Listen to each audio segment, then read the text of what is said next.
Coach, Timeless Buckeye, what's up, y'all boys? What's up, y'all boys? How y'all feeling, man? Talking about go blue. Oh man. How we feeling, y'all boys? How we feeling, y'all? Coach, Timeless Oh my Buckeye, what's up, goodness. y'all boys? Now we got. Then the YouTube stream be so delayed. I mean, I shouldn't say so delayed, but the YouTube stream be. The Twitch stream be like this, you know. What happens in real time, y'all pretty much see. But the Twitch stream, it be like 40 seconds, 30 seconds behind.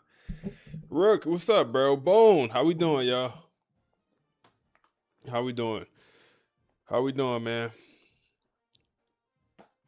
Should be a great stream, man.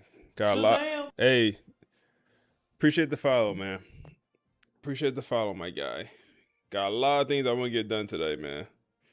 Did you come over from the YouTube? Yeah, happy Sunday, man. Happy Sunday. Where Curry at, man? Curry gonna be in here. You already know Curry gonna be in here. Thomas Buckeye, how many streams in a row? It ain't pop up yet. Josh, what's up, my guy?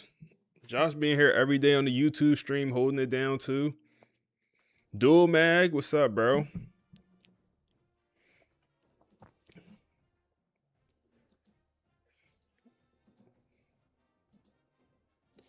We got some interesting storylines. Some interesting stuff came up.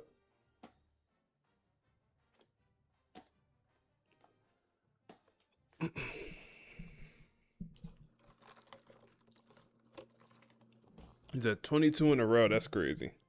I appreciate you, big dog. So a pop up area like 5 like that. Okay, that's tough. Curry, there he is.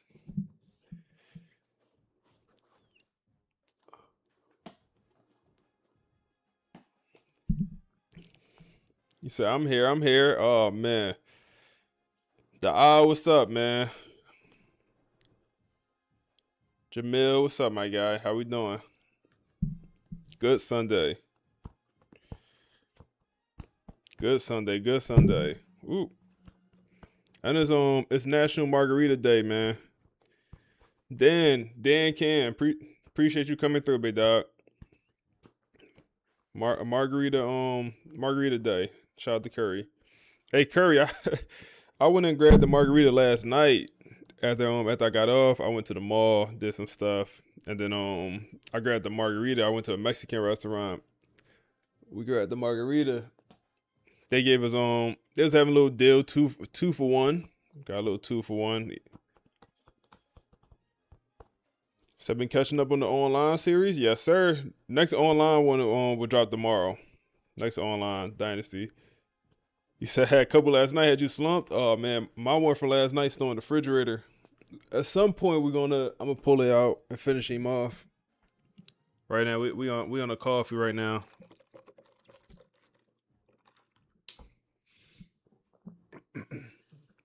Jackson, you said you just joined the Discord trying to get into the free online league. Is it full? The free online league should not be full, bro. No. If you say you want to join in the was it Inquire chat channel is what they call it on there. Nas is my guy. He's the other commissioner. He'll get you in there. It should be more spots open. I don't play in the free league right now though, but it should be more spots.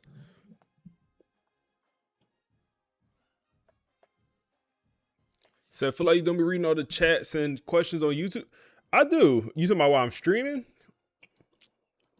So while I'm streaming, both the YouTube and the Twitch comments pop up in the same spot.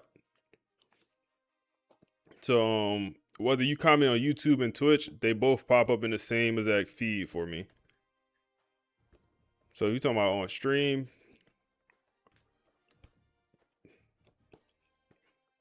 They both right there for me. All right, let's go full screen.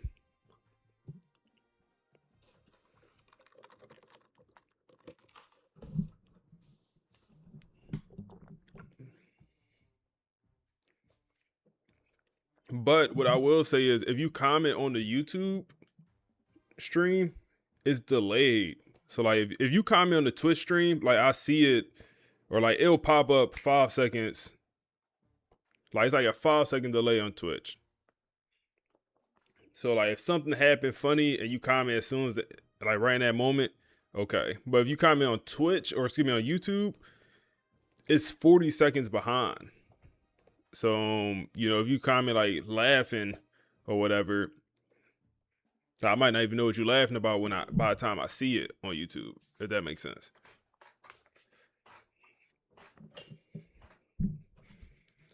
All right, man. All right, man. All right, man. Let's go ahead and get started.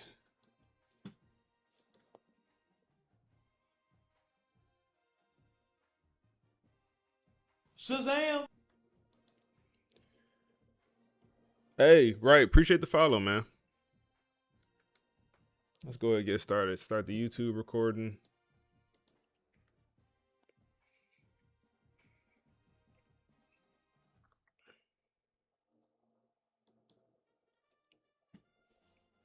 So you need to win your money back? What's up, my guy? Bean, what's up, bro? Let's start the poll up now. Let's start the poll up right now. Let's start the poll up right. Or no, what's the spread? We doing spreads. I forgot we've been doing spreads lately. So let me see. It should give me spreads for each game.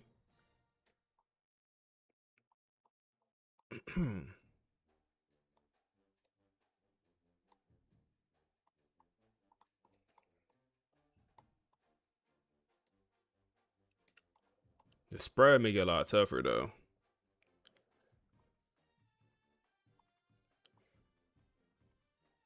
Oh my goodness, y'all not gonna like the spread for this game. Y'all not gonna like the spread for this game. Hey, happy Sunday, bro. Happy Sunday to all y'all boys, man. Y'all gonna hate this spread.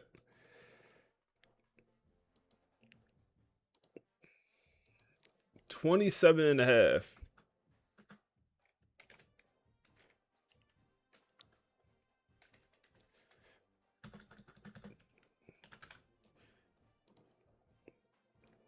$27.5. All right.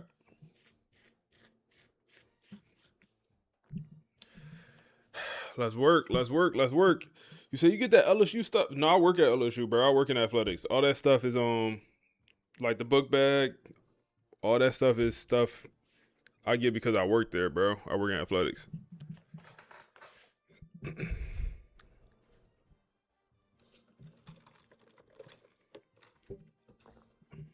You say you feel like hitting 100K today? Hey, Timeless, what you at? How much cheese you at? I'm sure it's a way for me to look. Said, love the series. Hey, I appreciate you, bro. Having a bit of success. Hey, man, I appreciate you coming through, big dog. I appreciate you. Right. Lord, what's up?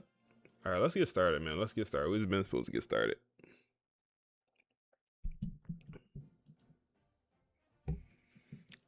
FSU series returns right now, man. We are 6-0. We're ranked the number 3 team in the nation. I think we're clearly the best team in the nation. And we got to prove it. We got a couple more games left. I think we have a chance to go 12-0. For the first time last year, we went 15-1. I think we have a chance to go 12-0 in the regular season, man. I really do. I really do. And we'll get into the rest of the schedule. But they got Georgia and Auburn for some reason ranked ahead of us. Georgia, okay. Auburn, hell no. Hell no, man. The SEC bias is a real thing. It is a real thing, man. Now, let's look at the rest of this schedule. Obviously having a great year. I don't even think we played a close game. Yeah, we haven't even played a one-score game, and the offense, defense is beautiful so far this season. Now, Georgia Tech, we have a couple road games in a row. I think we have 3 straight road games here. Georgia Tech, SMU, North Carolina, no, 2 straight road games, and then the rest is all home. North Carolina, Boston College, which is a good team, even though they're 4-3. They're a good team. Clemson and Florida, we will be home for those matchups. So we do have that going. going for us. But it won't be easy. It will not be easy, especially these next 2 games on the road. Let's hop into recruiting. We'll kind of look at recruiting, also Georgia Tech, their roster, and then we'll also look at some stats. I want to look at my season stats. We're halfway through the year. I feel like it's the perfect time for that. But before we get into that, let's go ahead and see what Brittany and the folks got to say about the podcast, man, about just our season so far and the upcoming games.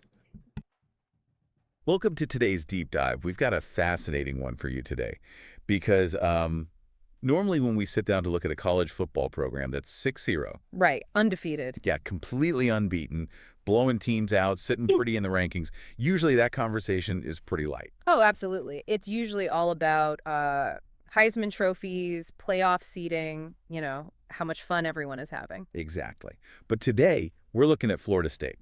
They are deep into season 5 of this dynasty. They are statistically elite. And yet, the source material we have in front of us paints a picture that is, well, frankly... It's stressful. It is. It's stressful just reading through these notes. It really is. It's tense. And it's a very specific kind of tension that I think only happens when you reach this exact level of dominance. We're calling it the perfection paradox. That's the core concept from our sources today. FSU is in this total natty or bust mode. National championship or nothing. Right. But the vibe around the program isn't a party. It feels a lot more like they're walking a tightrope over a canyon. Yeah, and the thesis from the source material is fascinating because it completely challenges how you and I usually think about a dynasty's downfall. How so? Well, the argument here is that dynasties don't collapse because they suddenly get weak or, forget how to tackle. Right. They fracture from the inside. It's pressure, it's ego, and it's this crushing sense of inevitability. Inevitability. That is a heavy word for a football season. It really is. It implies that winning has just become a chore. Like you don't even get credit for winning anymore. You just get blamed if you lose. And that is the exact trap of being 6-0. When you're chasing a perfect season in year 5 of a regime, you stop playing to win. You start playing to avoid disaster. Which completely changes the psychology. Completely. And what we're going to unpack for you today are the 3 distinct fractures threatening to break this FSU super team apart.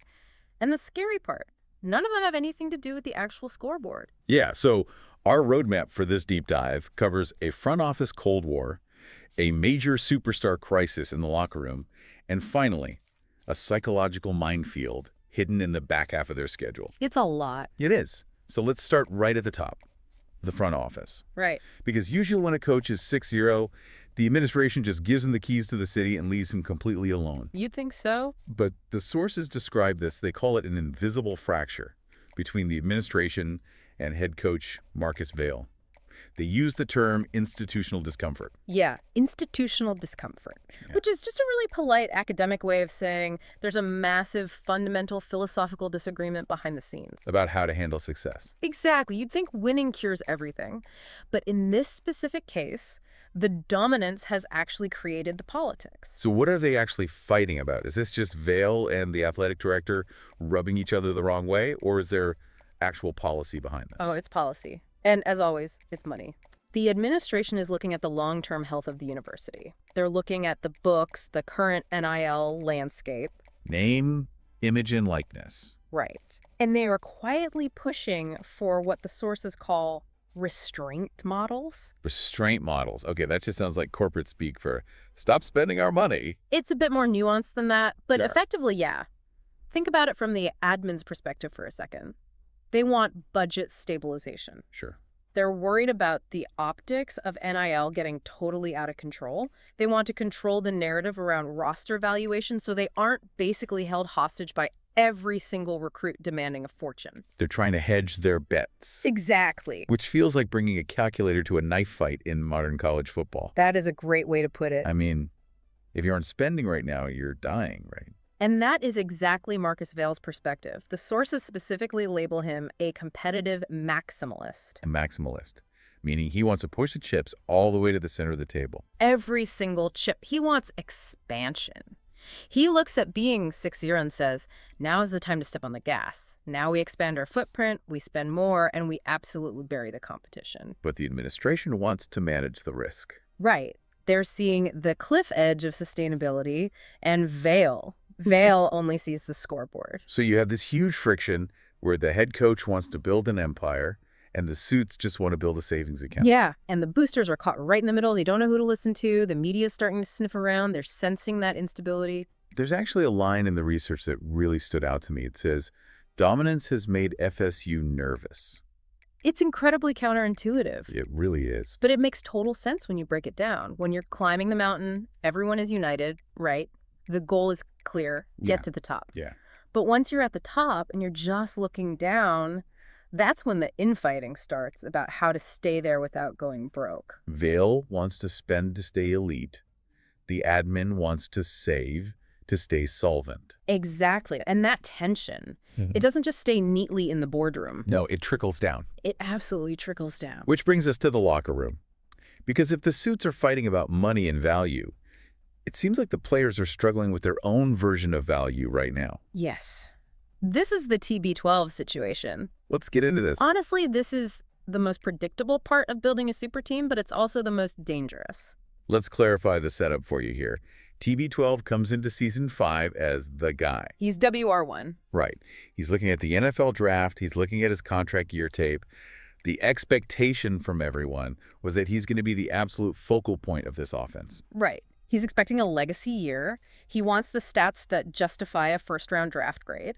But here's the massive problem for him. FSU is actually too good. Too good. The offense is hyper-efficient. The quarterback is reading the field perfectly. He's not just force-feeding the ball to his best friend or a star receiver. He's taking what the defense gives him. Exactly. So you see other players like Livings ascending. You see Cole Clock getting a ton of touches. So bring the ball around. Because that's the smart football play. So from a team perspective, this is perfect. You can't double team anyone because everyone on the field is eating. But if you're TB12, you're looking at the box score after a 45-point blowout win and seeing, 3 catches for 40 yards? Yeah, that completely kills your draft narrative. It does. The source material mentions that TB12 is visibly frustrated. Now, it hasn't boiled over into a full sideline tantrum yet. It's not toxic. Right, it's not toxic yet. But it is simmering. It's the classic system over stars debate. Coach Vale isn't going to jeopardize the flawless efficiency of his offense just to pad one guy's stats. But try telling that to a 21-year-old superstar who feels his future millions slipping away every time the ball goes to the tight end. Good luck with that. There's a really great insight in the notes here. The quote is, "Winning doesn't erase ego." We tend to think that as long as the team lifts the trophy at the end of the day, everyone is happy. But that's naive. Because these guys are individual businesses. Exactly. So you have a star receiver thinking, great, we won, but I'm disappearing. And that creates a very specific type of friction. The source calls this elite dynasty storytelling fuel. It's incredibly realistic. When you have a roster this stacked, someone is always going to be the odd man out. Right now, it just happens to be the guy who expected. Hold on, I gotta pause the podcast, bro. Cause I just got frustrated. Why do my 99 overall player, my 99 overall defensive edge rusher, why is his only production in 6 games starting 2 tackles, bro? What is he out here doing, bro? What is he doing? Yo, like, am I wrong to throw him on the bench, bro? Like, how do the backup, Jaden, how do you have more production than my... Yo, this is crazy, bro. 2 tackles, 1 sack. Nah, that's different, bro. He do got pass deflection. Like, bro, I'm gonna give him like the first half in this game, bro. He gotta figure that out. That is horrible. Wow. And then Clark here, we returned both our starting edge rushers. How are they both worse this year?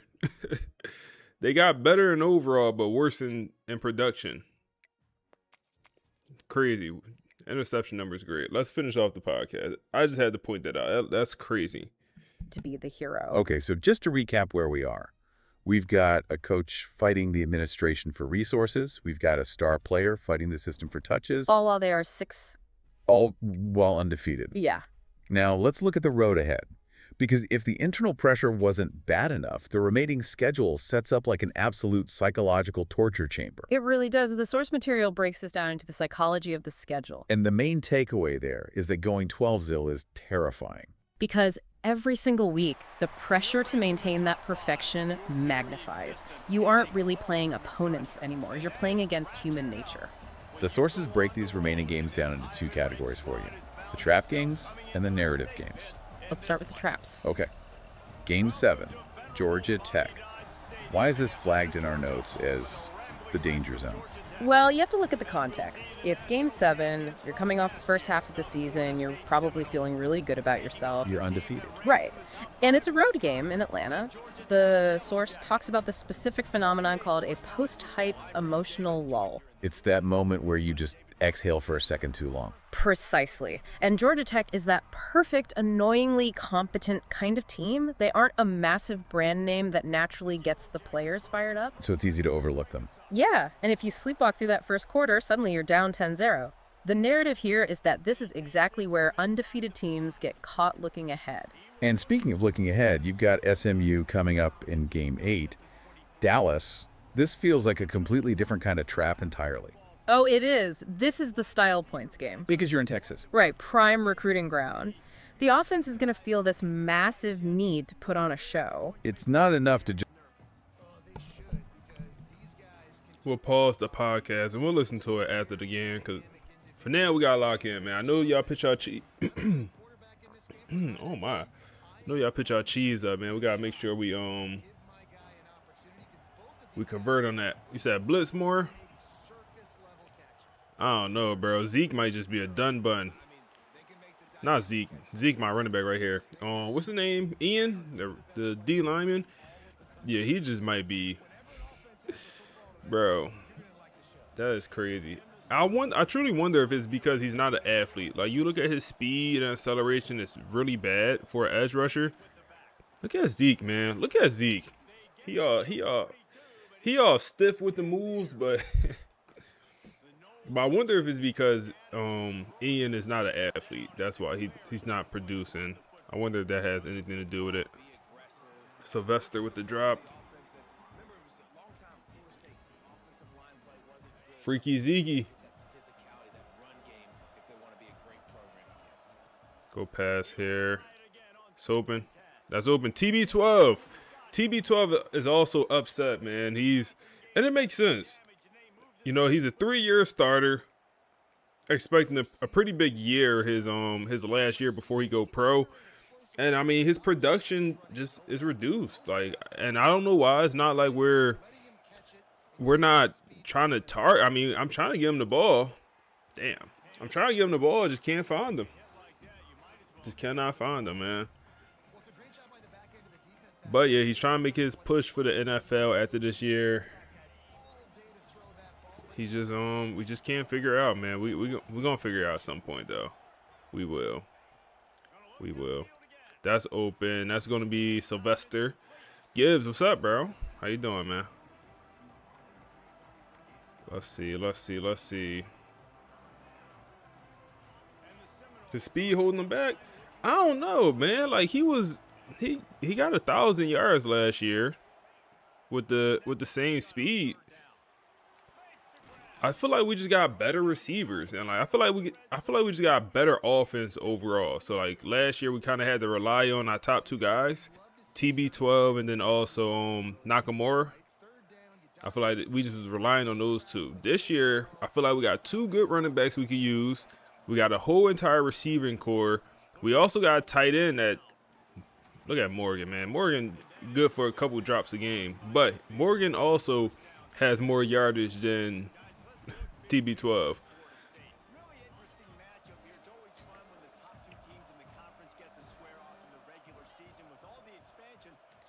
Oh, come on, TB. Come on, TB. That's supposed to be a touchdown, bro. I ain't gonna lie.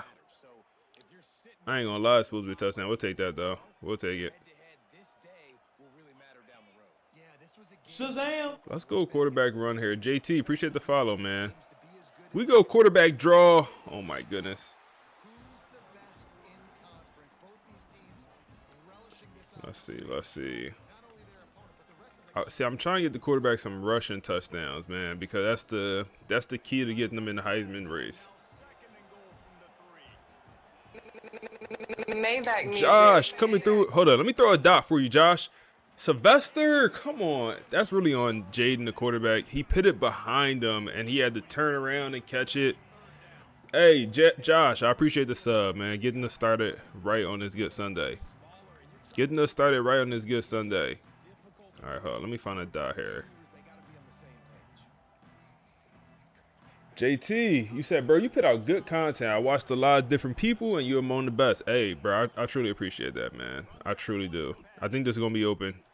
Sylvester Livings, he dropped the last one, but that one was wide open. And we up 7-0 here, man. We're going to try to get y'all cheese. We're going to try it. So the spread, if y'all just getting here, the spread for this game is 27.5, man. 27.5. We're favored 27.5. So we're gonna try to get the spread for the boys that bet the channel points on that. Getting set for the extra point after putting the scoreboard to work for the first time. And he's got the extra point, and it's 7-0 to start this one. They put it in the end zone with a 12-play scoring drive. Yeah, I do agree. If he was faster, that last catch for TB12 probably would have been a touchdown.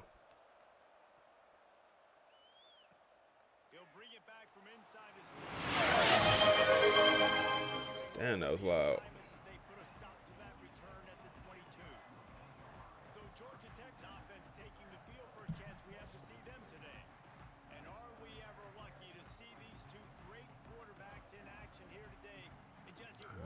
Let's see. Come on, defense.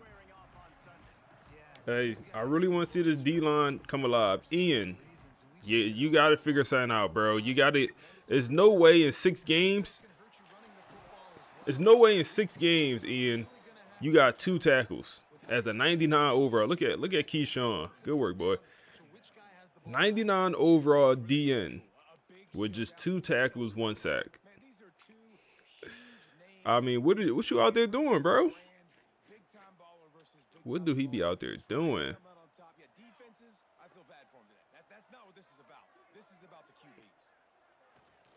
Go pass here. At my user. Oh, my goodness.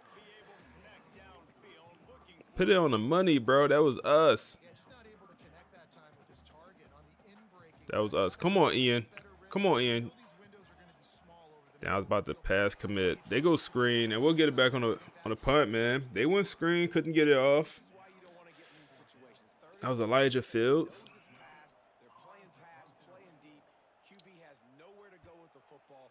No way, bro. I'm looking down at the chat, and we roughed the kicker, bro.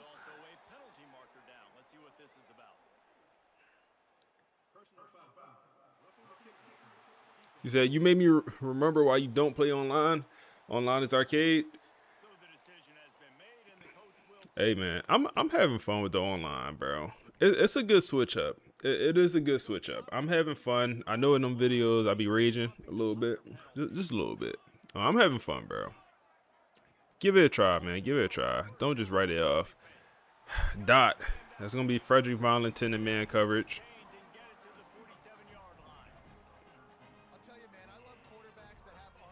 So like Tua to Smitty for the national championship walk-off win.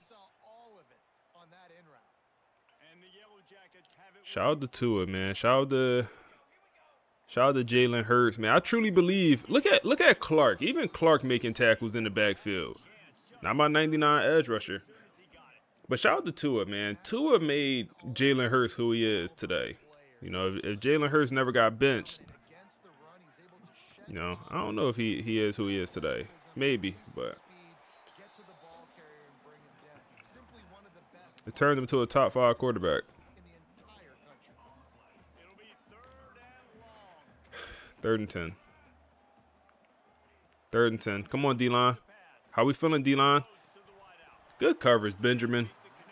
Good coverage, Benjamin. Don't rough the kicker this time, man. Stay off the kicker. Thank you. It's a good punt.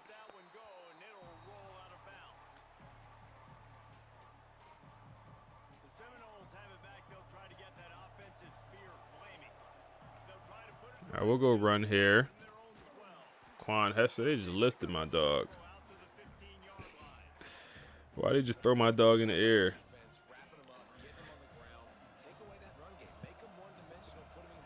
Go pass here. Oh my goodness. Got through so quick, man. Whenever I send a blitz, we never get through that quick. All right, 3rd and 7 here. Can we throw this? Dylan? Good catch, Dylan. Good catch, Dylan. Good work, boy.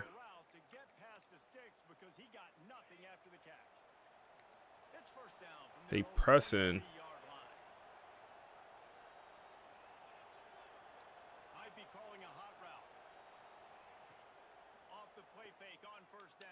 Sylvester, way to go get it, bro. Oh my goodness, bro. It's gonna come back on the hold. That's a good ball, good route. Come on, bro.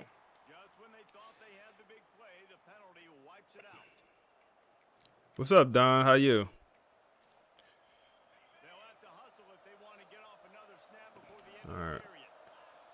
1st and 20 here. Hit Morgan across the middle of the field. There we go.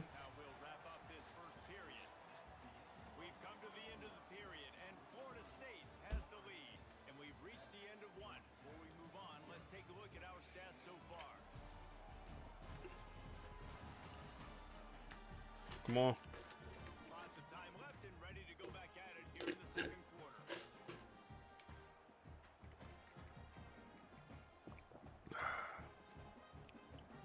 First play of the period will be a I got you on the iPad while you smooth. That's a dot, man. That's a dot. Good work, Morgan. Matter of fact, back on that ball. Back on that ball, man. Back on that ball. Do his little dance. So I was watching or I wasn't watching. I was looking at my analytics last night. Oh, that's wide open. Oh no, that was wide open. Bro, they getting through with only a 4-man rush, bro. These they send the okay. I respect that. I respect that, man. I respect that. They did a stunt and it worked to perfection because we had a dot. Oh man, we had a dot. Who was that? Oh, that's on Bob the Builder. Damn, we had a dot. But I was looking at my analytics last night, and apparently half the people that watch on YouTube be watching on the TV. And that makes sense, bro. Because everyone that watch on YouTube never comment. And if you watching on your TV, you just not gonna, you can't comment. It's not really possible.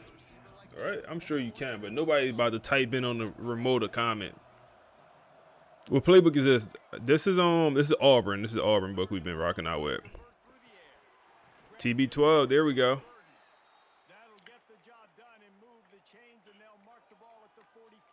All right, let's go to the.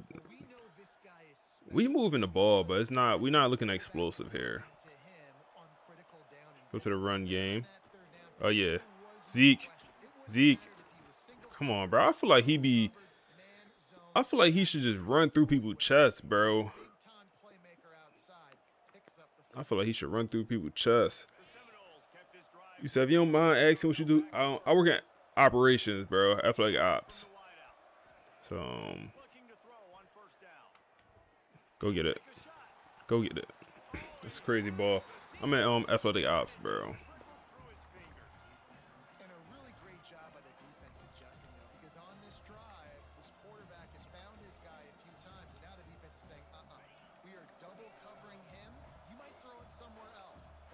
Let's go run. Quan Hester in the game. Bro, look at 5'4" going to find some work, bro. Look at 5'4" going to find some work. Look at 5'4", bro. I gotta go to the replay, bro. Who is that? My right guard? Look at my right guard going to find some work, bro. Just going to find some work. Just going to find some work. First of all, Morgan, I need a little bit of a better block here. But Quan, break the tackle. And look at 5'4", bro. 15, 20 yards downfield. Find some work. Find some work. Good work.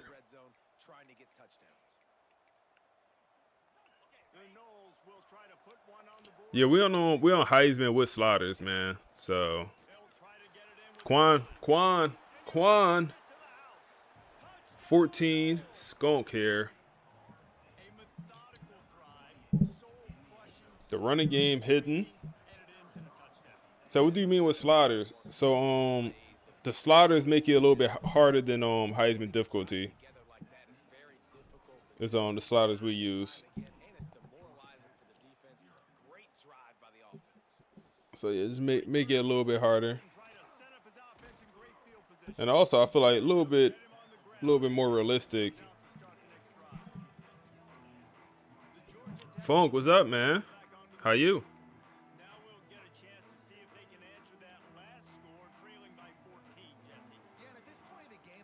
Let's see here. They'll go pass. Bagged. Big hit. He don't care. Who is that, bro? Contested specialist. That's why. He got the running back abilities. You can't even hit stick him. You can't even hit stick him. I know offensively, I got to put some good possessions together here, make something happen on this side of the football. Receiver in motion. They're going to get it to him. That's a pretty good play call. Go right back to that contested specialist. Pick up 8. Oh, let's send a blitz, man. Look at Ian, bro. Ian, you got one more half, bro. You got one more half to do something. Get a tackle, bro. I'll take a tackle. It's a good run. I'll take a tackle, Ian. It don't even have to be a sack. Just give me a stat. I'll take that, bro. Look at him. Number 2 over here.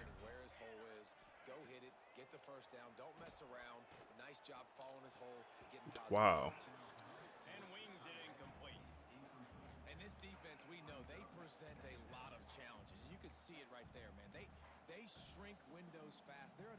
Says, so you live on here at the lifting and shove. Oh man, where you live at, man? Snow? Oh man, it's snowing out there, bro. Bro, get him down, bro. Get him down.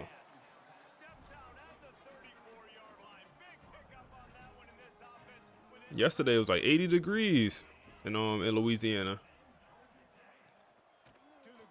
I got some snow.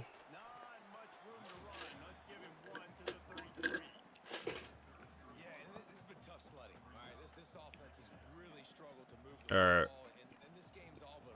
This boy taking a long time with this drive. Send the pressure.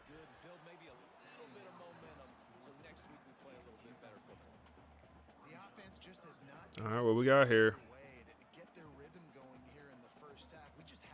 3rd and 9. Let's work. Let's work. 3rd and 9. They go run here. Interesting play call. And I'll bring out the field goal unit here. He said, walked outside, forgot it was going to be. Yeah, man. I went out earlier. It definitely was colder out there.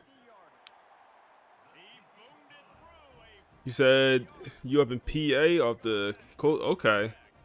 So, I'm from Philly. My mom's text me. She was like, they about to get like 12 inches of snow back home. Let me see. Is that what she said? Yeah, she said 12 inches of snow coming today back in Philly. I'm like, damn, don't y'all still got the snow from a month ago? That did the snow from a month ago even melt? Oh, man. That's a good part about living in the South, man. Good run. Good run. Good run. Good run. Good run. The Seminoles just got that huge run. They love another explosive play.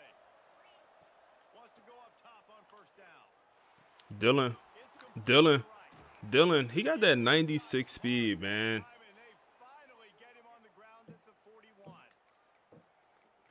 I feel like he should be a little bit faster. Just a little bit. He pressing TB, man. Good ball. Good ball. Sylvester Livings. We're going to hurry up and we'll run it. Sylvester Livings cross the middle of the field. Zeke. You can't let him bring you down, Zeke. Nah, first contact. Waste a little bit of clock here. They gonna let me. Let's do it.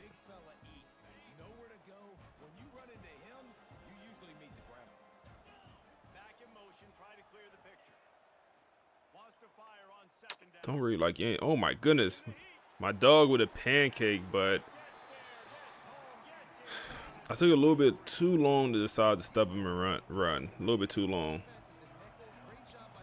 3rd and 9 here. Would love a touchdown. Would love a touchdown here. Possession, catch, timeout. Good work. Good work, good work. Good work, man. Easy dot right there. Okay. So we need 9 yards. We still have 2 timeouts. We still do have these 2 timeouts. Morgan with a tough catch in the end zone. 21-3, man. He says, seen your video up on YouTube this morning. What's the best archetypes for D tackle and DN? You talking about best archetype? I'm assuming you're talking about just best archetypes in the game for those positions, or you talking about best for like doing that method I went over this morning. I'm assuming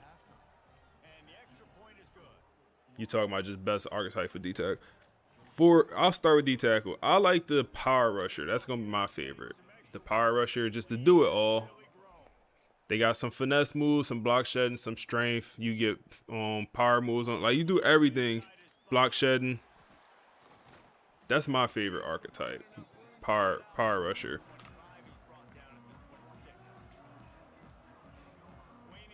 The number 2 is probably a combination between the pure power and the gap specialist. Probably my number 2 for D tackle. I think I would lean towards the pure power. And then the speedster is for just 3rd downs, for pass rush downs, mostly. But speed rusher, don't sleep on it. For edge rusher, I like the speed rusher number 1, but that's for more like a 4-3 defense. Morgan having a hell of a first half. But yes, speed rusher for the edge rusher is probably one of my favorites, and then a power rusher probably number 2 for the edge rushers for a 4-3 defense.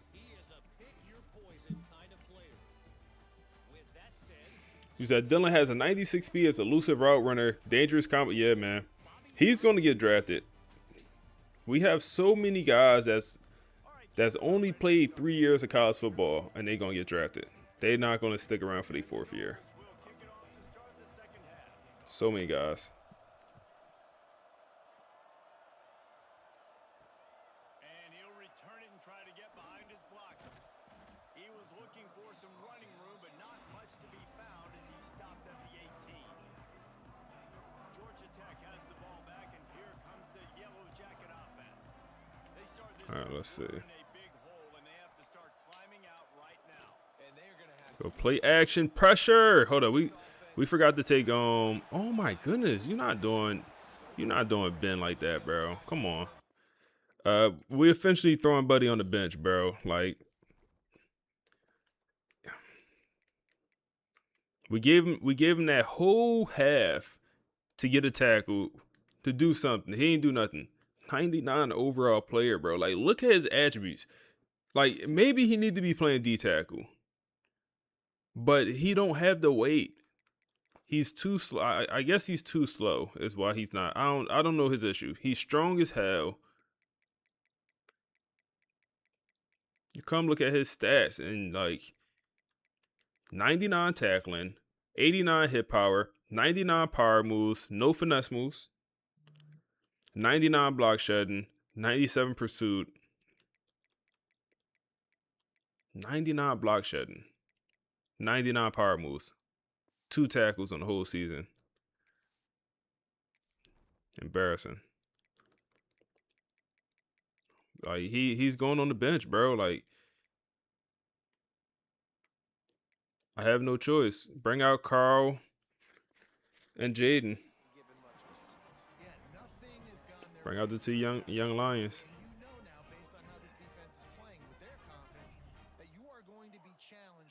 You say too small, slow for the ACC. It's like even good coverage, boy. Good coverage.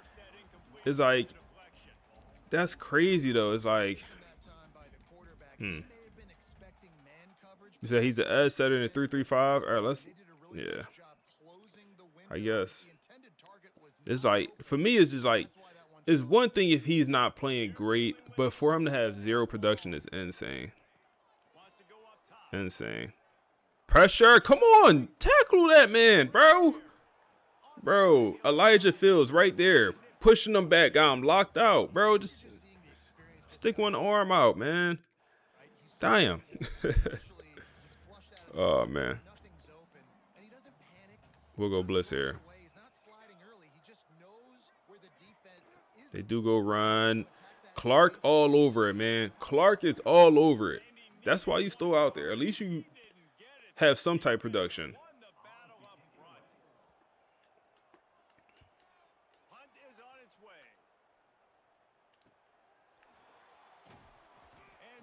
So just let an old lineman, a center tackle us on a punt return. A center, the first one down there. That's hilarious, actually. Let's go run. Hey, happy Sunday, Kane. Appreciate you coming through. Come on, Zeke.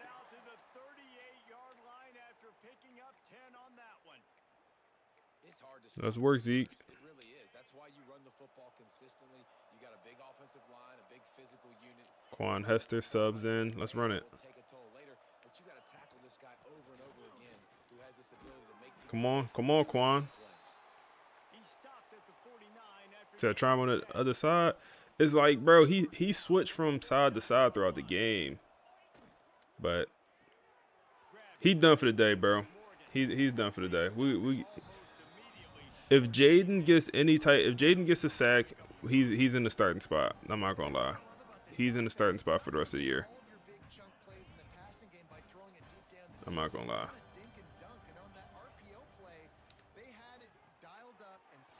Come on, Sylvester. Come on, Sylvester. Good work. Sylvester has been surprising. He really stepped up, and he's taken a lot of TB12 production. He's taking a lot of the production away from TB. Speaking of Sylvester, another catch for him, another 9-yard pickup.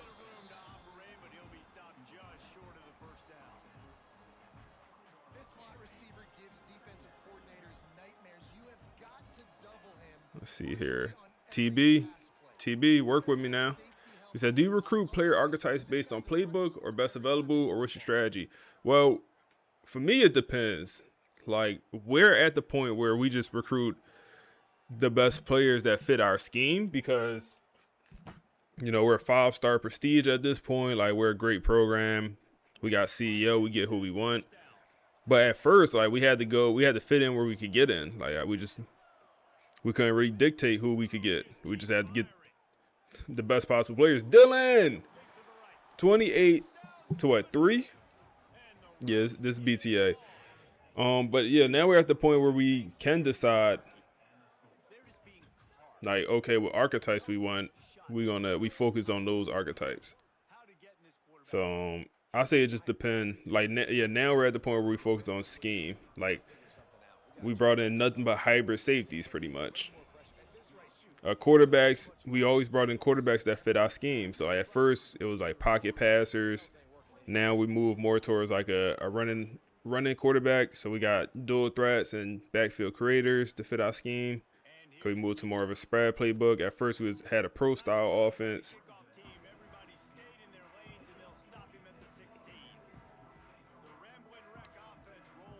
right, y'all boys that bet the over, y'all might be good, man. Yo, Andre Law. What was that? I ain't like that. Fish, what's up, man? How you? Defense knows they're probably going to be throwing the ball every play here in the second half moving forward. They go run, play action, double coverage, and still completion. I know the offense is down by a lot here in the second half. You just need one big play, though, to spark the offense, get the confidence going, and they may have found Double coverage. good throw, good catch. Go pass here again in the mud. His offense is struggling.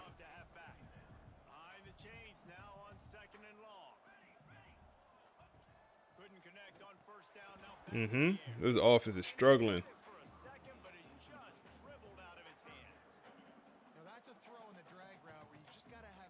Let's go dime package here. And we'll send a blitz. We send a blitz. You said, Jaden, you were asking about the once for 27. Hold up. Bagged up. Good work. You said you wish that they would add mental abilities increase or decrease. Yeah, I think definitely. Yeah, for me it's like, is a senior, or excuse me, is a true freshman, does he have the same mental as he would have his senior year? You know, his redshirt senior year, 5 years later, 4 years later. So like, I kind of get why they did it. Oh, you either have the mental ability or you don't. But it's like, damn, nah, sometimes I could really. Oh my goodness, I try to do a little move. He don't got that. But it's like, yeah, same player from freshman year to, you know, senior year, they whole mental could be different. Damn, bro, for him to be a power back, he be getting tossed around sometimes. So I'd love to see athletic director mode. Yeah, man, like, that would be nuts. Dylan, use that 96 speed, Dylan. Oh man. Maybe we get the backups in here at some point. That's gonna be the fourth quarter, man. Maybe at some point get these backups in. Now we get them backups in, we don't cover the spread. Y'all boys gonna be heated. Get them backups in. Next thing you know, that spread not covered. One more quarter to play, and it might be unlikely, but hey, it's college football. Comebacks happen. Let's see. We'll start with the first down.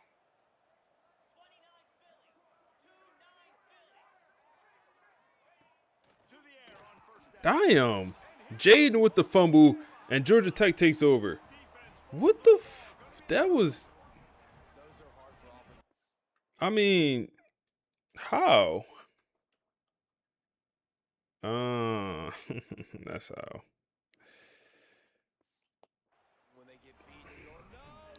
Instant sack. They go 5 wide. Screen too. And that's a very productive first down play and bringing up 2nd and 3. Well, and here's the problem offensively. Because you're trailing by so much so late in the game, the defense now is going to be playing big zone coverages, and they're going to allow you to throw the ball underneath in the middle of the field, rally to make a tackle, and bleed the clock. See, 2nd and 3. Send the blitz. Good coverage. Good coverage. Keyshawn, he's the lurking linebacker. That's good coverage. We'll take that. And that's just the kind of game it's been for this quarterback in this offense. You got a great game plan all week long. You're watching it throughout practice. 3rd and 3 here. Receiver in motion. Why are you not following the? Bro, come on, bro. Y'all right there. I'll do it myself then. What the heck? Bro, get off the block. What's up with our D-line this year, man? They give it to Elijah Fields? He ain't do nothing. I had to go do it, bro. Elijah was there getting... All right, come on. They're going to go for a 4th and 9 here. That's open. Yep, that's wide open. It's wide open. Yo, what's up, Jay? How you? The offense has struggled. They're not going to win this game, but trust me, this coaching staff is still trying to find things to build off of for next week. And after an explosive play like that, Let's see here. Receiver in motion. Okay. Hey, look at Jaden with a tackle, man. heading into their next game. Ian would never. Ian would never. Tackle on the backfield. We'll take that. I'm not going to let this guy get out of my sights. Nice job by the D. Go pass here. Bagged up. Bagged up. Is that Clark? That's Clark with a sack, man. Thank you. Say, who y'all think gonna be on the cover for 27? Good question. Who should they put on the cover? I seen some people like Malachi Tony. This defense has done an outstanding job getting pressure on him like they did right there, getting the sack. Trying play action. Come on, somebody on the D line. Somebody on the D line. He'll pull it down and run. 4th and 16. He is not going to get there as the defense gets him on the ground.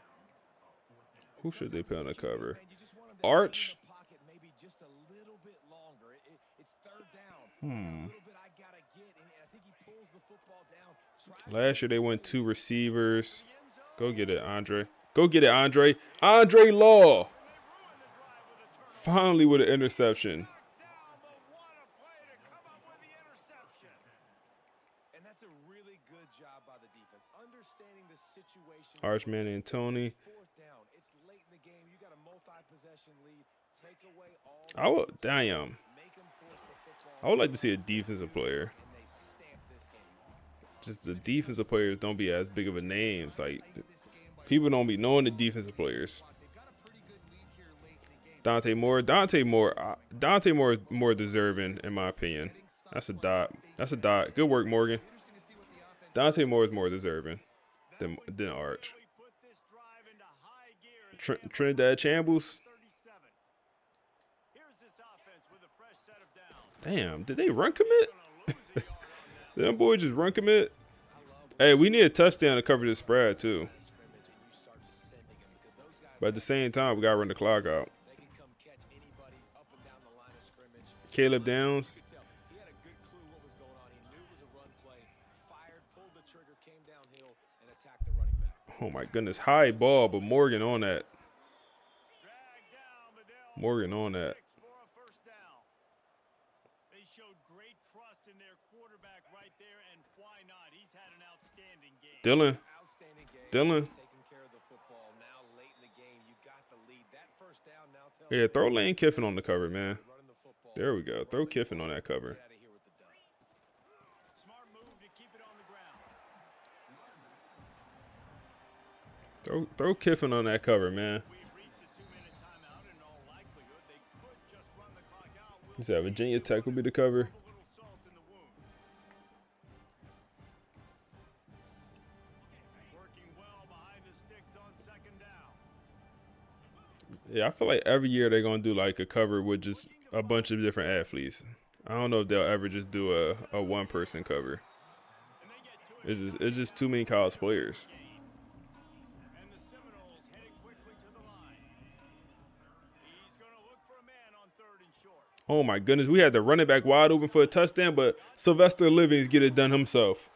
Duffy had the running back also.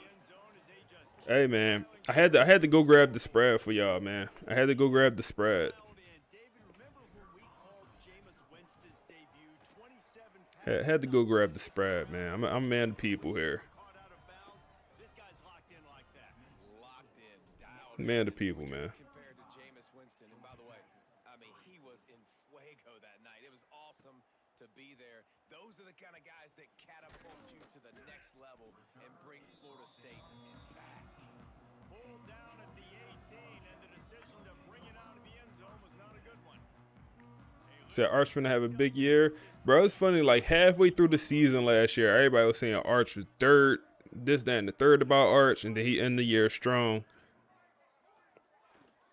It's just funny how the narrative like change. Like, I just remember when Carson Beck, before the damn, what season was that? Before the Travis Hunter year when he won the Heisman. Carson Beck last year at Georgia. Before that season, I remember everyone thought he was gonna be a first round draft pick. Shazam! Thought he was the best quarterback in the draft. Elijah Fields, thank you. Finally get some pressure. And Juice, appreciate that follow. Everybody thought he was gonna be a first quarterback off the board, compete for the Heisman. And he ended up, having a bad year with Georgia, or not a great year, and entering the portal was like, no. And it's knocked away, incomplete on third down. And this is just one of those days, man, where everything has gone wrong, right? Like they just haven't been in a rhythm. They haven't. Yeah, I don't think Arch should be on there personally, but I wouldn't be surprised if he's on there because he's probably just the biggest quarterback name. He might be the biggest name in college football right now. Like entering next year, he might just be the biggest name. The Seminoles have it back. They'll try to get that offensive spear flaming. Final minute. This game's on ice. They can take breaks. Okay, Quan. They'll wrestle and down. This running game the running game's solid, man. Like none of these running backs gonna ever probably go for 100 yards on their own, but combined, they gonna touch 100 a game. Searching for a hole. That is a big win for this defense as they were right there as soon You said Colin Simmons, Underwood, Dante Moore, maybe Tony. Colin Simmons could be a good one. Bryce Underwood had an interesting year last year. I don't know if he they take the figurative sledgehammer and hit him right off the season he had last year. I feel like he's a year away, if that makes sense. Hey, good win, man. Good win, y'all boys. Good win. Let me make sure y'all get y'all cheese, man. Well, Jesse, it's easy to look good on the field when you look that good in your uni. Like when you look that good coming off the bus. Those dudes are good. Everyone that bet on that one, man. Good work. Just domination from start to finish. Good work, man. Good work. Pelican Jesse Palmer. I'm reading. Damn, I meant to look at the stats. I definitely meant to look at them stats. We can look here. So 35-3. Jaden Moffitt, 344, 4 tugs. Did take 2 sacks, 79 completion percentage. Quan Hester with 56, and then Zeke with 48. Like I said, together, like these two running backs going to dominate. Now, I don't know if it'll ever be a day where Quan go for 100 or Zeke go for 100. It's always going to be just a combination of both of them. Morgan leading the way with 99 yards, a touchdown. Sylvester Livings, 2 TDs, 96. TB12, 54, trying to get him more involved. Dylan also with 77 and a touchdown. So Elijah gets credit for 1.5 sacks, which is interesting. J.R. Goodwin with a half, Clark with half, and then Andre Law with the pick, man. I'm interested to see if Andre go pro. I hope he doesn't. He's a 92 overall, so he's at the threshold where he might go, he might not. Like he's kind of at that threshold where it's just RNG involved if he go or not.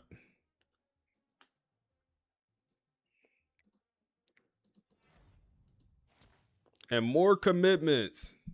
Edge rusher from Florida commits to the program. And we move up to the number 2 team in the nation. I wondered, did somebody lose? Somebody must have lost. So also, we're at week 10, or actually, nobody probably lost. The new rankings came out. When it hit, Georgia did lose. They lost to A&M. So once we hit week 10, the college football playoff rankings come out, and they got us number 2 behind Auburn. 87 overall Auburn.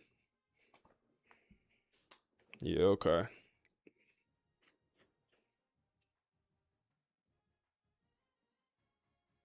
So Oregon should breeze through the season. They return everybody. So did Hardy stay at Mizzou or did he transfer? I don't know. Did he transfer? I think he stayed. He said Brendan Sorsby for I don't know if he got paid the most. Every team just don't drop how much they quarterback got. So I don't know if he got paid the most this offseason. I don't know. Maybe he did. Let's see. I'm assuming we're not in that Heisman conversation. Come on, bro. What I gotta do? What I gotta do, for our quarterback to be up there? What I gotta do?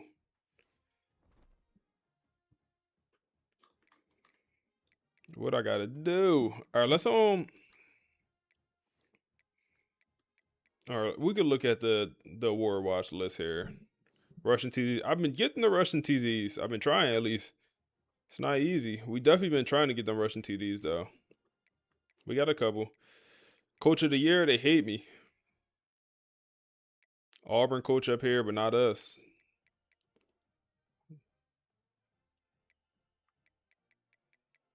Okay, there you go, Moffitt. He only got 55 rushing yards.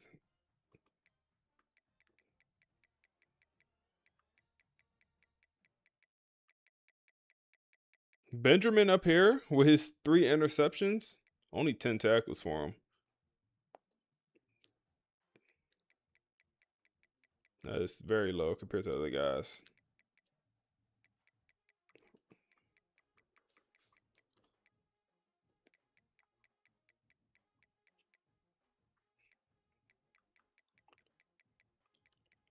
Let's see. That's it? Got some linemen up here. Okay, Morgan. Come on then, Morgan. Trying to get that tight end of the year. Somebody called that, man. Somebody said that early on. Morgan gonna get tight end of the year. We'll take that.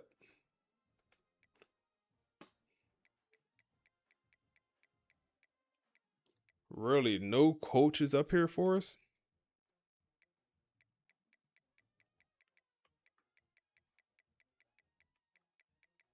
Okay, our center up here.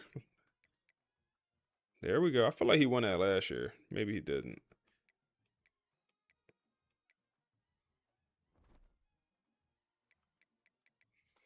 Let's throw the pod back on. We had a couple more minutes on the pod. And also, let's throw the bet up there, man. Let's throw the bet in the odds. Let's see what it's talking about. Just grind out a 17-10 win. No, the Heisman optics demand a blowout. They want a shootout. Which is incredibly dangerous. Yep. When you start pressing for big highlight plays to impress voters, that's exactly when you start throwing interceptions. Exactly. You abandon the run game. You stop taking those easy checkdowns, which ties right back to our TB12 discussion earlier, by the way. Right. Trying to force the ball into him to make him happy. Exactly. You try to force the highlight reel. SMU turns into a shootout, and shootouts are high variance. Anything can happen. Okay, then you have North Carolina in Game 9. The note here specifically labels UNC as the nothing-to-lose opponent. This is pure asymmetry. At this point in the projection, UNC is sitting at 4-3. Their season is totally mediocre. Beating FSU makes their entire year. But losing changes nothing for them. But for FSU, they have literally everything to lose. And that creates a tightness in the way you play. You play scared, while the other guy's out there playing completely free. Okay, so let's say they survive all the traps. Georgia Tech, SMU, UNC. Then they hit what the sources call the narrative payoff games. This is where the story gets really heavy. Game 10 is Boston College. And the notes make it clear this isn't just another game. There is history here. Right, this is the history angle. Okay. Apparently, in the deep lore of this Marcus Vale era, BC represents a past humiliation. The game that exposed the Dynasty once before. And no one forgets that. It doesn't matter what the point spread is in Vegas. When you play a team that embarrassed you previously, that ghost is standing right on the sideline with you. Even if the players are different now. The institutional memory is still there. It adds this crushing layer of anxiety. Is it happening again? Then Game 11. Yeah. Clemson. Out of all these games, this is the only one that feels like a traditional heavyweight fight. The legitimacy test. Clemson is ranked number 21 in this scenario. They have their own playoff implications. This is the game the entire national media circles on the calendar. And this is where I really want to bring up something we touched on in a line but haven't dug into yet, the defensive identity, Yes, specifically what the sources call the edge rush mystery. this is a crucial subplot for FSU. The defense has been good on paper, but the sources hint at this lingering mystery regarding the actual production from their edge rushers. Right. Are they actually getting home? Are they organically affecting the quarterback? And against a ranked team like Clemson, if you can't generate pressure with your front four, if you have to rely on blitzing, you get exposed. That's the fear, right? Yeah. Against weaker teams, FSU can just out-athlete them. But Clemson, if that edge rush is just a paper tiger, this is the week it gets ripped apart on national television. This is the respect game. FSU has to prove they can actually stop a peer, not just bully a subordinate. And finally, Game 12, Florida. Maybach music. Chaos game. Now, the record projection for Florida here is only 4-2. But we all know records do not matter in this game. They really don't. The source notes state point blank that Vegas always respects rivalry variance. Meaning weird stuff happens in rivalry games. Always. Florida gets to play the ultimate spoiler role. It's the only thing they have left to play for. Ruining FSU's perfect season is their Super Bowl. Yeah. And that kind of emotional volatility, it's impossible to scheme for. You can't watch film on hate. You can't watch film on pure desperation. So if you just zoom out for a second, Uh-huh. we're watching a team that is 6-0. They are arguably the best team in the country, Yeah. but we've just spent this entire deep dive outlining how miserable and dangerous their existence actually is right now. That is the perfection paradox in a nutshell. The source material compares this to a documentary tier second half. It really feels like The Last Dance. The Michael Jordan comparison. Exactly, where they're winning championships on the court, but everyone knows the organization is crumbling behind the scenes, Yeah. and the players are just mentally exhausted by the pressure. It fits perfectly. You've got the admin trying to rein in the coach, the superstar receiver feeling totally alienated, the defense desperately trying to hide a flaw in their pass rush. And a schedule explicitly designed to trip them up mentally. It's a pressure cooker. There's a line in the source material that really stuck with me as we were prepping for this. The most dangerous part of dominance is ego. And there's a companion quote to that. Perfection is now the only acceptable outcome. That's the part that makes you really wonder about the human element of all this. If perfection is the floor, if going 12-0 is literally the only way to avoid being called a failure, can you even enjoy the wins anymore? That's the exact question I'd pose to you listening right now. Think about your own life or your own job. If the only acceptable result was absolute perfection every single day, would you actually feel joy when you succeeded, or would you just feel relief? Just relief that you survived another week. Exactly. I think Florida State is in survival mode. They aren't just playing football anymore. They're managing a crisis of their own success. Yeah, it's fascinating. We usually root for the underdog because the story's better. But in this case, the story of the heavy favorite might actually be the most compelling drama in sports right now. Because the fall from the top is so much further. We'll definitely be watching to see if the fracture happens or if Marcus Vale can somehow hold this chaos together for 6 more weeks. Thanks for taking this deep dive with us into the perfection paradox. We'll catch you next time.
Oh man, my fault, y'all. Had a crib emergency going on. Oh man. Hey Bishop, what's up, bro? I appreciate the sub, man. I appreciate the sub. Cap, what's up, bro? My fault, y'all. My fault, y'all. My fault. Damn. We still got 150 in here. We still got about 150 in here. My fault, yeah, boys. We back. Oh man. He said, yes, that's what I wanted to hear. Yeah, I appreciate you. Where the tens, bro? Where the tens?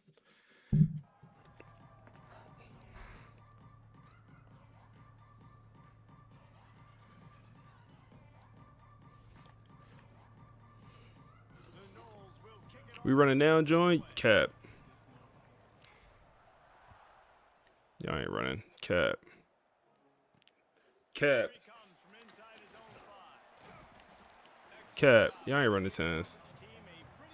Y'all ain't running tens. Y'all ain't running tens.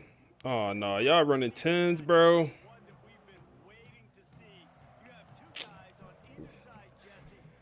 Oh man.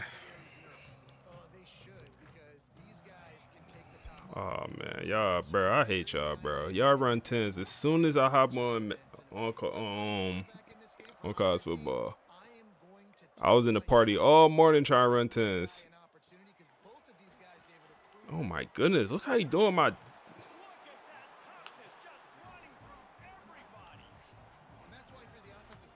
Nah, that wasn't an emergency, bro. What sliders you use? I guess I'll go show them after this game, bro. Did we bet? Yeah, bet ended. Let's see. 11 bands. Was put up on us to cover the spread. 21.5 point spread. It's okay if I give up 4, 6, 7 yards. I'm just trying to get settled in, gauge the speed. Get on the 2K. Hey man, I'm gonna get on the 10s at some point today, bro. I know how. Oh my goodness, way to fill the hole. Let's go for first down. I know as soon as I hop on 2K, they gonna hop off. And the Mustangs will line it up on 1st and 10. Use the play fake now to throw. Good. Oh my goodness.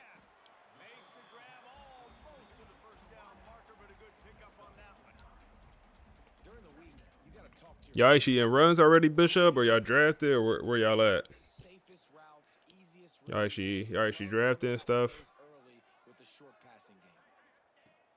Second and short. Dot. Hold up. I seen you on that. I seen you not on that. Wally, appreciate the follow, bro. We drafted walk in the gym. Damn, bro. That's why this guy is such a weapon in this offense, because you don't have to throw Y'all it far crazy. downfield. Just get the ball in his hands. He catches it close to the line of scrimmage, but look what he was able to do after the catch. He gets an explosive play for this offense. Shazam! From the gun, the ground game. Go to run. Yo, SMU on that, bro. Top floor. TJ, appreciate the follow, bro. Come run big. All right, I run big, bro. Who TJ? Who that? Who TJ? Come on, man. Nice balance, really nice rhythm. It feels like everything they're dialing TJ, is that TB? on their first drive of the game is working to perfection. Come on, bro. What you on? I'm about to block you. That's TB? Yeah, TB can't comment no more, bro. Nice job sticking the big tight end, making sure he doesn't get that first. That's how you play physical. Hey, Chad, they trying to recruit me, man. I gotta go run the K, man. I gotta go run the 2K. Say nah. Bro, SMU on that. 7 skunk, bro. SMU on that, bro.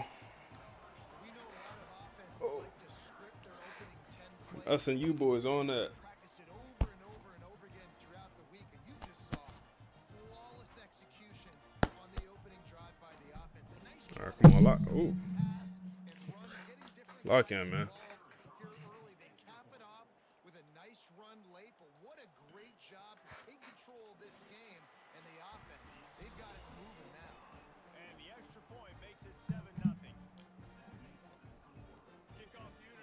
21.5-point favorites here. On to protect this lead. He'll start the return inside his 5. Mm-hmm. Not a lot of space to be found. All right, let's start off with the run. This team 4-3. Moffitt 344.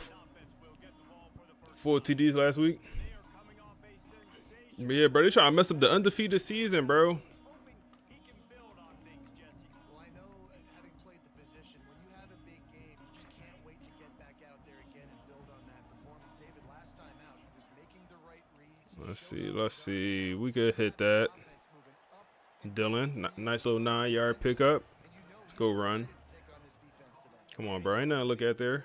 Coming in this football game, like they're not gonna do what happened last week. Like you can't sit back and make the coverages easy for him to diagnose.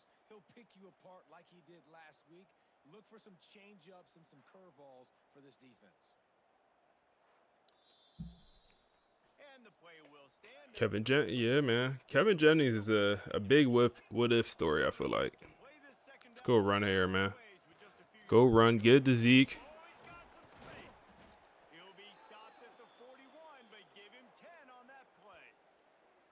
It's just not easy to bring this guy down, is it? He is so dangerous once he gets the ball in his hands, and it makes me think back to old great Seminole running backs. Maybach music. Right, never wrong. Hey, appreciate the sub, big dog. Hook even. Just guys that could make the I first appreciate the tackle, sub. Damn, I don't see nothing. explode and burst and take Hey, appreciate you, bro. right here. He is a unique talent. Just gets rid of the football. Nobody to throw it to. It'll be second down. Damn. Couldn't make the connection last time. Let's see if they throw it again. All right, SMU came to play, bro. These SMU boys. Oh, that's open. Sylvester. Oh, get out of here, Sylvester. Good pick up there. They'll move the chains, and they're set up at the 41.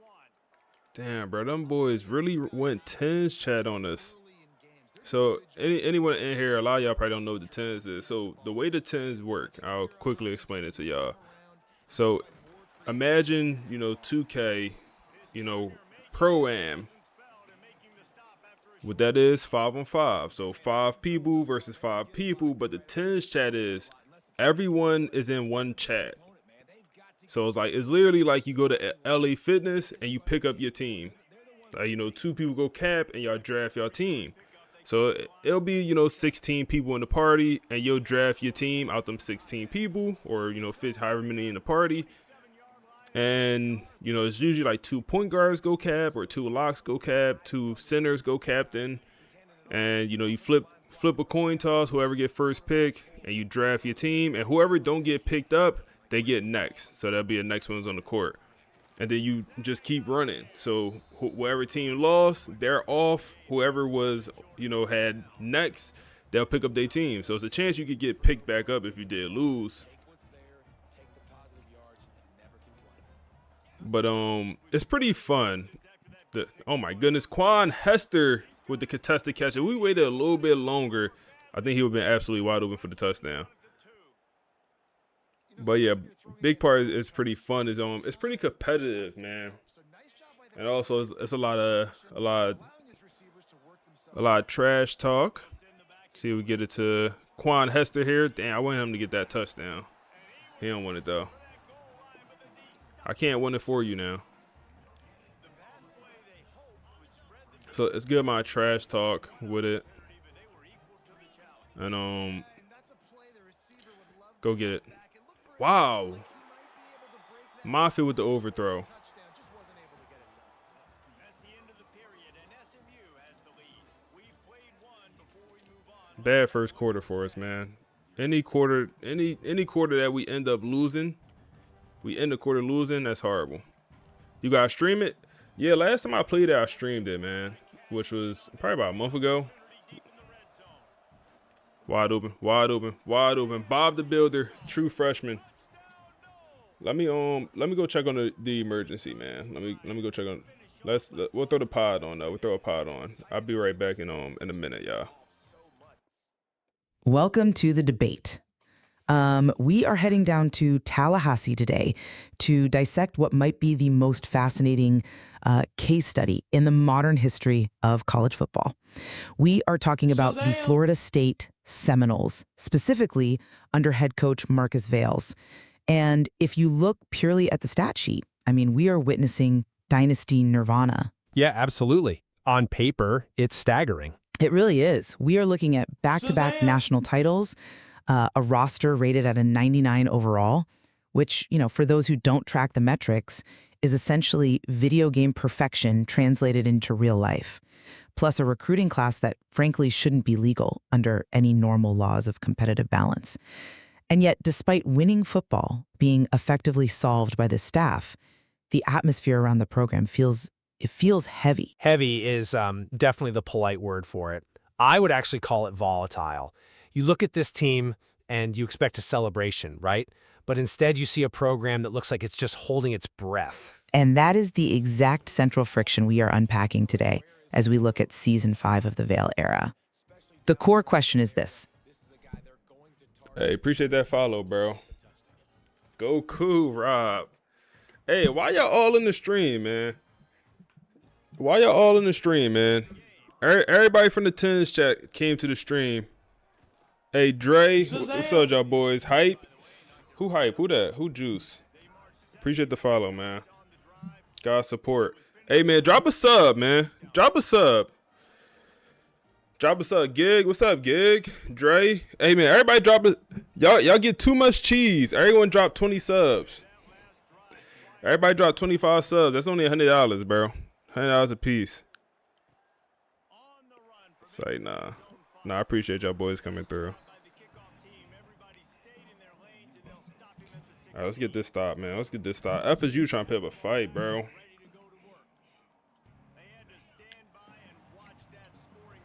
I love you, Jaden. You my Goku. Hey, that's crazy. Chill out, Rob.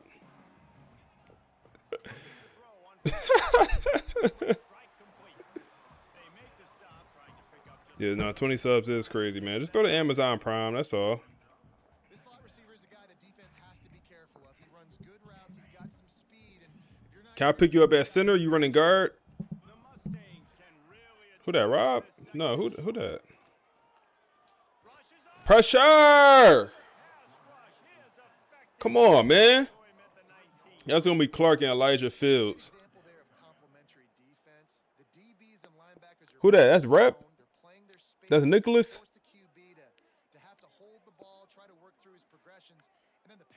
Who we crazy? Who that? That's Nicholas?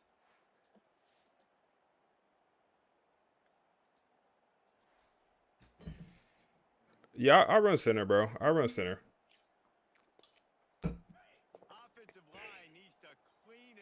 Third and 6 here. We on that. That's on me. That's on me. That's on me. That's on me.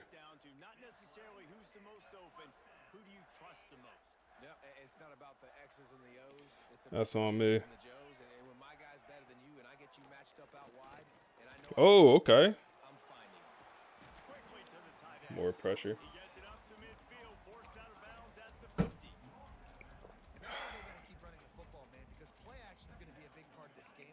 No, I'm being a tennis chat, man. I'm gonna join the tennis chat in a little bit. We're gonna play a couple more games here. I'm being there. Bro, SMU not playing, bro. This is an offense, guys, that really believes in physicality, and that's their identity. So running the ball on second down. Boy, he's not playing, bro. And the Mustangs are rolling down the field.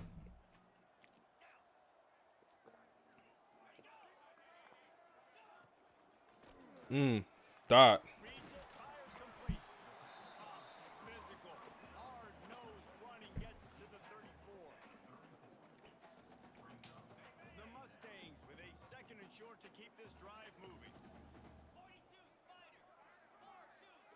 See, I forgot how they were last time. They was a dogfight. Yeah, man, it's been a minute. I feel like I ain't played these boys in a minute. Come on, pressure, pressure, pressure. There we go. Elijah Fields and J.R. Goodwin in with the sack, man. Now, that might have just been his name is Godwin. That might have just been J.R. Godwin. Any spots open in the paid league for next season? Yeah, next season. people already quit the league mad year. Like they started off 0-4 and they already kind of quit. But obviously we're not gonna have anyone new join mid-season just cause don't make sense. But yeah, so people already quit. Oh my goodness, more pressure. That's gonna be Clark. We'll get it back on the punt. Man, paid league going good, man. A lot of people, I'm enjoying the paid league. A lot of y'all enjoying it. We gonna keep that up, man. I'm kind of mad I ain't been start that. I always talked about it. I talked about it a few times. Like, damn, I want to start Money League. I never did it. You messaged me on X. You gotta join the Discord, bro. It's all in the Discord.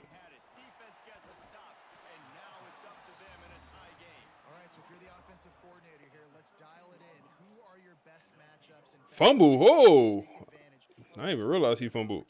Yeah, and I'm interested to see this defense too. Like the momentum is clearly not in your favor. How do you get it back? How do you make a big play? Do you be more aggressive here to try to get the football back to your offense? So the officials take a closer look and the replay booth will overturn the call. Solid pickup of 4 on first down. All right, come on. Motion from the wide receiver. To the air on second down. Just hit Dylan here, bro. I hate that. They always do that, bro. Just run right out of bounds. Lining up to convert third down. Always do that, bro. 3rd and 6 here. From the gun, wants to pass. Oh my goodness, Sylvester. Oh my goodness, Sylvester. How we feeling? You got another one in you? I don't got another one. He don't got another one. He don't got another one. Yeah, the league is ran in Discord. The league is ran in Discord. The wait list is on Discord. Come on, Morgan. That's tight end of the year right there. That's the tight end of the year.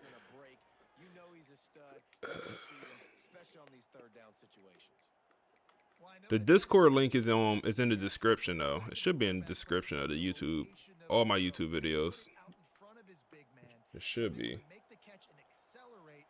Let me see. The Discord is not in. It's in the description in the YouTube video. For some reason, not in the. Oh my goodness, that's a horrible decision. It's not in the description of this stream. We'll make that adjustment. Let's take a second here to talk about Florida State. When you break into the top 5 halfway through the season, been flying under the radar, and that is no longer. Oh my goodness, they send the dogs, and we should have slid the line right. Okay. 3rd and 10 here. How we feeling?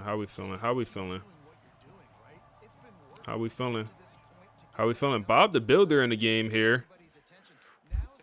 Get it to him. Get it to Dylan. Oh my goodness. 4th and 5. They want us to keep the offense out there. We'll do it. They're going to call a timeout. What we on?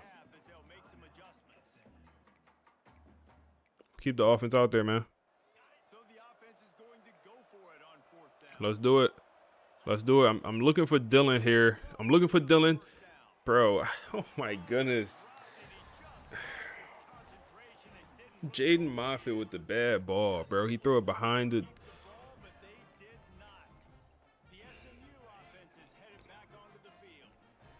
They'll take over from the 18-yard line with about 2 minutes left. 2 timeouts here to score. It's not open. Pressure. Hell no, right?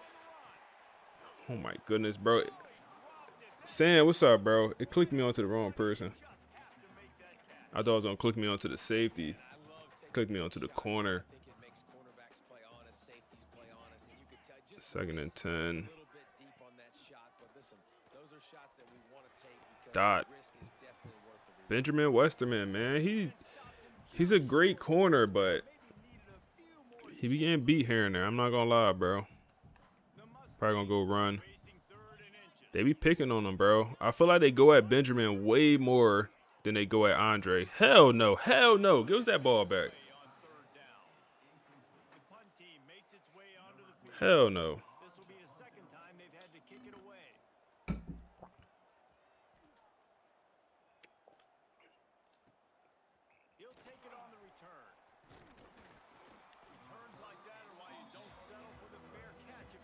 Can't believe these boys started the 10s up, bro. Can't believe that. All right. Let's work. Throw Dylan in motion. Sylvester, the big body, back on that ball. Back on that ball. Maybe hit TB12 on his comeback route on the left side. Nope, that's not open. Morgan is, though. Back on the ball. I want to run it this time. Plenty of time here. We still had them timeouts, but Zeke. So what's some things you want to see in College Football 27 Dynasty? Oh, man. That's a loaded question, man. That's a loaded question. I dropped the I had dropped a YouTube video, a wish list video around Christmas. The video was about 1 hour and 40 minutes, bro. I think that should tell you, like, oh my goodness. Good work, Quan. That should tell you how much stuff I want added. And some things was realistic, some wasn't. I'll say a realistic thing that we need in the next game is like NIL. Some sort of NIL in the game. Zeke with the drop. Hold on, I'm gonna send a Discord. Well, they were trying to sneak him out of the backfield that time into the passing game, but that did not fool anybody on defense. What a hit, forcing that incompletion. Discord is gonna be up in both chats. If anyone want to join the Discord, it's my Discord. We also run a paid league and a free league in the Discord. If anyone is interested, but it's in both chats. So definitely NIL is a big one for me. When I brought up all year, I need to see that in the game some way, somehow. I don't care if it's rev share or if it's really NIL. It's just like it plays such a big role in real life college football. Damn, that's the wrong read. That is the wrong read, bro. We had TB12 wide open for the first down. That is the wrong read. NIL. I think another super low-hanging fruit is like dynamic pipelines. We'll go for on 4th down here. The running back was wide open. We didn't see him, but we saw Dylan, and he's going to get into the end zone. And we finally scored, bro. SMU, they putting up a dogfight. Man. But NIL, dynamic pipelines. And I truly feel like the best way to do the pipelines is for each university to have their own set of pipelines. Like we're Florida State. You know, if you take any generic head coach and you put them on Florida State, they should have their own set of pipelines. Then I think each coach should have their own pipelines, and that's what's dynamic, the coach pipelines. So if a coach is just really good at recruiting a certain area, like let's say a coach is really good at recruiting Pennsylvania because he's from there, or Georgia because he was a coach there at one point. And then that coach has that pipeline that he takes to the new school, and then those pipelines are dynamic, so it change over time. So I feel like that's kind of the best way to do the pipelines. Okay, come on, get out there. Good work. All right, we're going to go in the second half, up 7. I feel like I want to see FSU remind you of the Chiefs. Also want to see decommits and flips. I think for a lot of people it's going to be annoying when your 5-star, your 4-star player decommit or flip to another school, but also it's super realistic. Super realistic, man. It happens way too much in college football. And a lot of the reason it happens is because of money. Because of the NIL. And we'll start with the ball here. Thanks for that halftime report, Kevin. And he takes this from inside the 5. Couldn't find a way to create that broken field as he stopped at the 25. All right, guys, here comes the Florida State offense onto the field. They had this lead to start the It depends what his deal breaker is. If we're locked out and his deal breaker is playing style, hey, I'm gonna leave him on that roster for the rest of the year, or I'm gonna leave him on my board for the rest of the year if it's a player I wanted. Cause like it's a chance he decommit. But if the deal breaker, let's say conference prestige, that player never decommitting.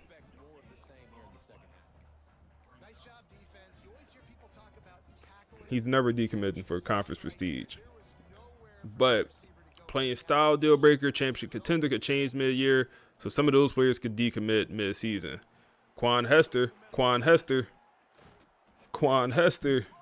You said you want on 3? Yes. I would prefer it to be on 3, but I don't care who make it. I don't care if they get whoever and whatever made up brand and put it in the game and like it's actual graphics. On 3 would be super cool. Don't get me wrong now. Oh, Ezekiel. No, that's not Ezekiel. That's Quan Hester with the wheels into the end zone. 21-7. Let's work. Let's work, man.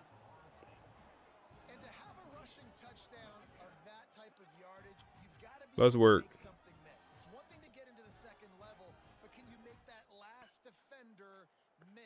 But yeah, I definitely like some graphics. Like when a guy flip from a school, a decommit, some of that stuff.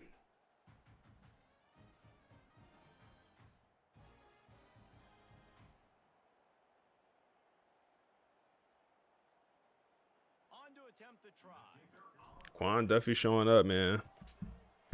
Come on, defense. To even position pipelines.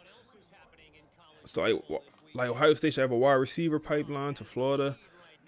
Not a bad idea. I also want to see more immersion, but I'll get into that in a second. Another thing I want to see more coaches. And I don't need, for me, I talked about this before, I don't need the position coaches. I think that might be a little bit much. Like if we had a wide receiver, O-line, D-line, like all of those. Come on, Frederick Valentin, first team All-American last year.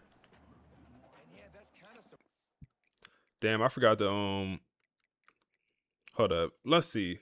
Ian, I just want to see if Ian got a stat this game. If he got a stat, we'll leave him in. If he does not have a stat, he is going on the bench. Yeah, his name not even on this list. Yo, his name not even on the list, bro. Bro, his name not even on the stat sheet. You wouldn't even know he played a snap today. You wouldn't even know Buddy was out there playing, bro. He gotta go. I ain't gonna lie, bro. He gotta go. You wouldn't even know Buddy was playing today. We got I think he's officially done, bro. Like, look at him. He's right there. He's playing. He's starting. You would never know. His wear and tear not even getting cooked, really. Buddy funny, man. Buddy is funny. Get him out of there. And we talked about this before the game. One of the big matchups. Run the football against a defense that's been. But yeah, like I said, I don't need the offensive line, wide receivers, quarterback. I don't need all that. Oh my goodness. He didn't make the play, but Frederick Valentin, man. Play recognition is there. Play recognition is there. Your new sub goal is complete. Who subbed? Who just subbed? It literally said nobody subbed. If every journey begins with a step, this offense needs to step into a third down conversion and then try to 3rd and 8. into some scores and fast. Go get it. Oh my goodness. 3rd down, we go for the pick. It's the wrong decision. It's the wrong decision, man. Damn. But what I would like to see when it comes to the more coaches is like, I just want a strength coach. I think that's a pretty good one to have for a couple reasons. Like strength coach could help with your conditioning of your players. Pressure! And guess who is? We pit him in the game, and he's Johnny on the spot. We pit him in the game, and he's Johnny on the spot, man. Carl comes through with the sack, bro. Ian would never. Ian would never, bro. Would never. Would never. Would never, bro. Ian done. He a done bun. And watch, he gonna be a first round draft pick, first guy off the board. Whoever get him gonna be disappointed. they gonna get their GM fired, bro. But strength coach, you know, you able to kind of control the weight of a position group. Like, we moved a bunch of safeties down the linebacker this year, and hey, I need them to get stronger, bigger, stronger. And if they lose some speed, that's fine. I need them to get bigger and stronger. I could, you know, tell my strength coach to focus on that with my linebackers. I think that'd be a cool feature. Or like I could hire a strength coach that's good at, oh my goodness, good hit, boy. Or I could hire a strength coach that's better with, you know, making players faster, or making players stronger, making players tougher so they don't get injured. I feel like that'd be pretty cool. And then also, I would like a general manager, a GM. And if you're going to put NIL in the game, I feel like a general manager makes a lot of sense to put in the game also. Oh, go get it. Go get it. Go get it. TB! Oh, nah. I'm saying TB. It was Jaden Moffitt with the overthrow. Oh, man. We finally had an opportunity to get a big play with TB. And we overthrow it, man. Wow. Wow. TB is open here again. He's open here again. It's not a touchdown. Yo, what's up, bro? How you? Damn. That one hurt. That one hurt.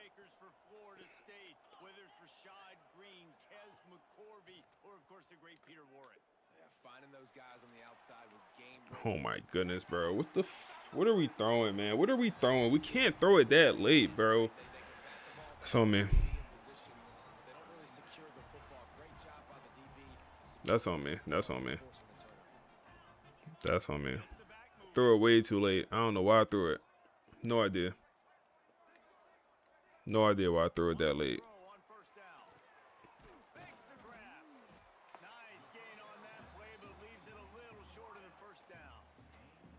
To make coach suggestions a part of the game plan instead of random plays, could be a good idea. Yeah, add a general manager, and like he has his own set of abilities. So like having we there. Guess who is? Guess who is? Carl. He already has more production this one game than Ian had 7 games. One game. Carl, we just put him in the second half. He already has a sack and a tackle in the backfield. Ian literally has 2 sacks. Or excuse me, 2 tackles for his whole season. 7 games starting. 7 games starting. Get over there. Get over there. Get over there. Get over there. We there. Damn. Backup safety is going to be hurt.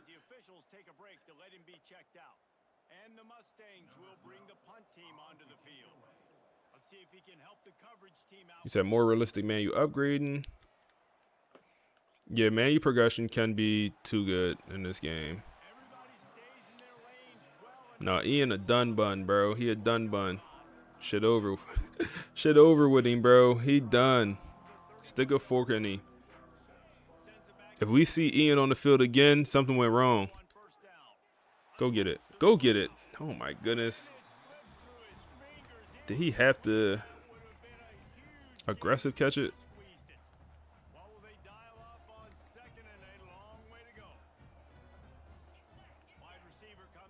All right, last time we tried to do this, we got sacked instantly. Oh, my goodness. All right, that play is not too good. If we get it off, it's pretty solid, but it's just they're going to come through instantly on that play. So we got to keep that in mind if we're going to run that again. All right, can we throw this RPO here? Let's see. Oh my goodness, it worked somehow, some way. Somehow, some way, man. Imagine a 99 overall player getting benched. We should have let Buddy go pro. He wanted to go pro. We told him, we convinced him to come back for a senior year. We should just let him go. His draft stock gonna be killed. It should be killed, but in this game, it just go by overall. It's another thing I want to see improve, man. Players getting drafted, it should be a combination of overall and then also production. It shouldn't just be overall.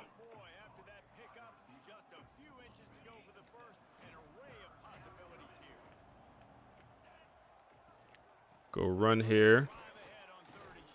Zeke. Fourth quarter, man. Fourth quarter. Fourth quarter. Fourth quarter. Let's work.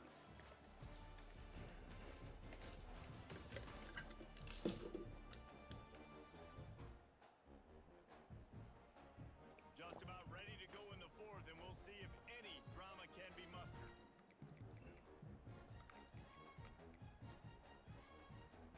So first down, we'll open up Ooh, my fault, y'all. They're pressing Eric. Eric not ready for that, man. Ooh, we should just throw that away. That's on me. Cause that could have been a interception. That's on me. Too aggressive. Can we get this RPO to TB12? We can. RPO to TB12 and Sylvester. I thought he was gonna throw the block. put it right on him. Sweet play, good pickup, and they'll move the chains with the first down. And the Seminoles pounded. Let's see what we got here. Go run. Now back to work. Go run. Yep. From the shotgun. Yep. Tough run gets it into the red zone, and they knock him down at the 17. The Seminoles can play this second down a lot of ways with just a few yards to go. They've got a lead here in the fourth quarter, and there's certainly still plenty of football to go, but this is where you love to TB. control the flow of the game. Getting a little bit more involved here. Everything to the defense. Nothing too crazy. By running the football. That was a really nice run. This offensive line is Team Nike. What's up, bro? Said you late to the stream. Hey, man, I just appreciate you being here. Oh, that's a dot. TB12. No, bro. If the ball is not behind him where he got to turn around and catch it, it's an easy touchdown for our guy. That'd be an easy one for him. That would be an easy one for him. See, we get to Sylvester here. Sylvester underneath with the easy money. Easy money.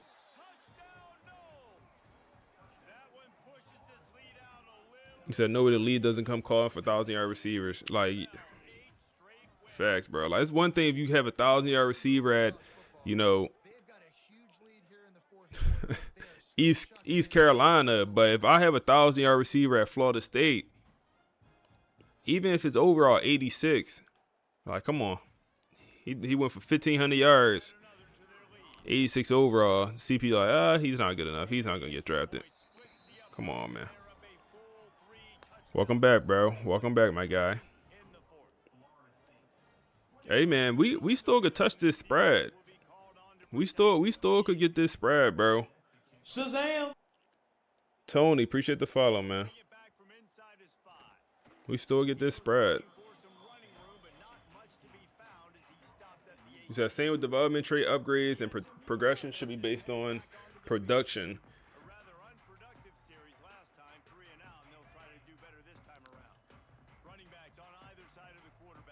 Yeah, I also want to see so I want to see recruiting look different. Like, oh my goodness. I think I'll be a little bit disappointed if the game came out as the same exact recruiting system. I personally be disappointed. Please let me know y'all thoughts. But the recruiting system is exactly the same. They just did what they did this past year, and like, oh, Sway is better. You know, oh, we added the dynamic visits, which is good. That was a good feature that nobody really talked about beforehand. Like, it wasn't like that was an idea I heard of, but when they put it out there, I'm like, oh, this is actually Benjamin. When it came out, I'm like, oh, this feature is actually very good, and it makes a lot of sense. But like, you know, those are the only two really changes in my opinion. So if they came out with the, you know, just with maybe one or two more small changes to recruiting, but same system, like I said, I personally be pretty disappointed. Bro, what did I just look at? Was my man not rushing the passer? Yo, are you tired, bro? What's this about? Hold up, no, what's EA? Come on, bro.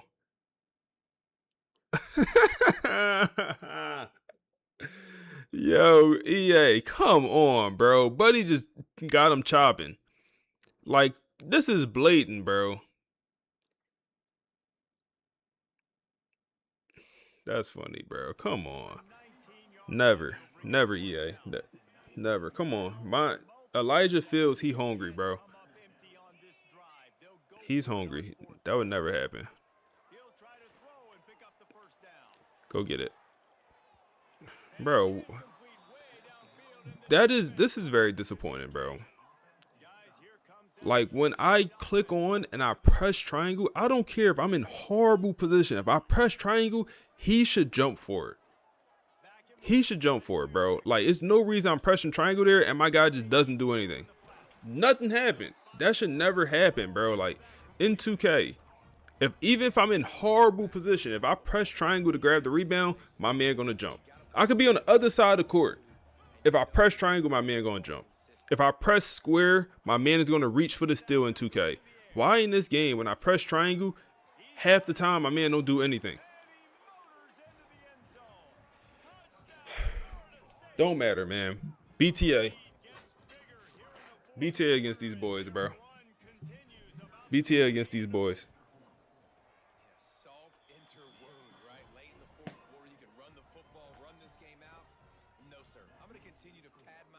BTA. Yeah, man. I had to make sure we hit that spread, bro. I had to make sure we hit the over. Or not the over, the spread.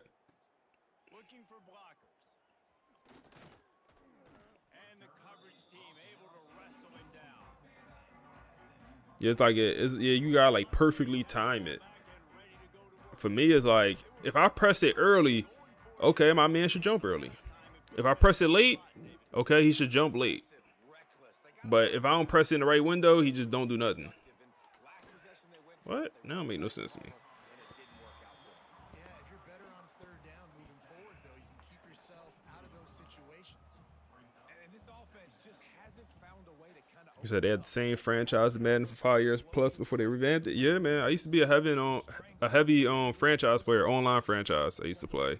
I ain't really mess with the offline franchises, but I was a big online franchise player about 5 years ago. I was in like 2 leagues, online leagues, and that was it was great, man. Good tackle, boy.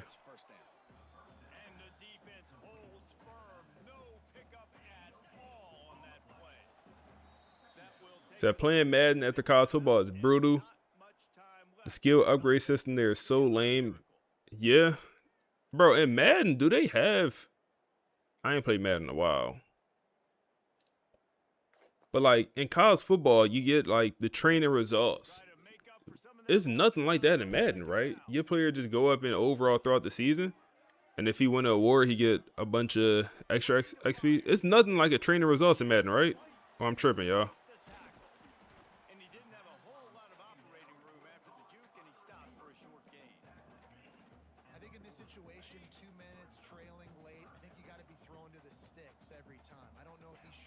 I hope EA never goes to or college football never goes to like the system Madden got when it comes to abilities, like the X Factor. Pressure, Clark. We throw Ian on the bench and we get 5 sacks in the second half. That's all we did. Throw Ian on the bench and now the D line come alive. They like we don't got this slouch out here. Now they. Shazam! That's good work. Camp, Camp, appreciate the follow, man.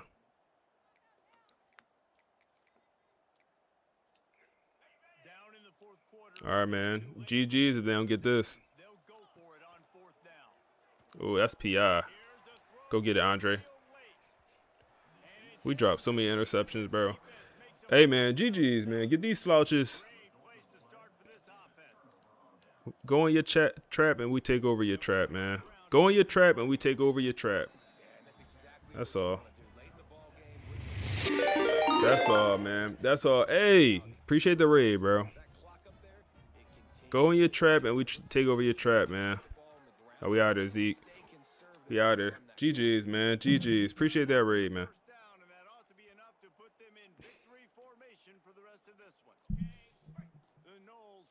Oh, man.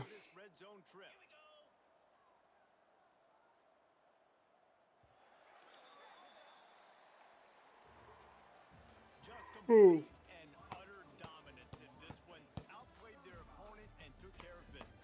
So you get like in-game goals for, yeah. Oh yeah, the way I remember in Madden is like every skill upgrade is actually a lot more important because like you get to upgrade a bunch of stuff is the way, not a bunch of stuff, but like a category, and it's less categories, right? It's only like 3 categories. Ooh, it's only like 3 categories. So I appreciate the help with the YouTube videos. I appreciate you, man. Appreciate you coming through to the stream, dropping the raid. I appreciate that, bro.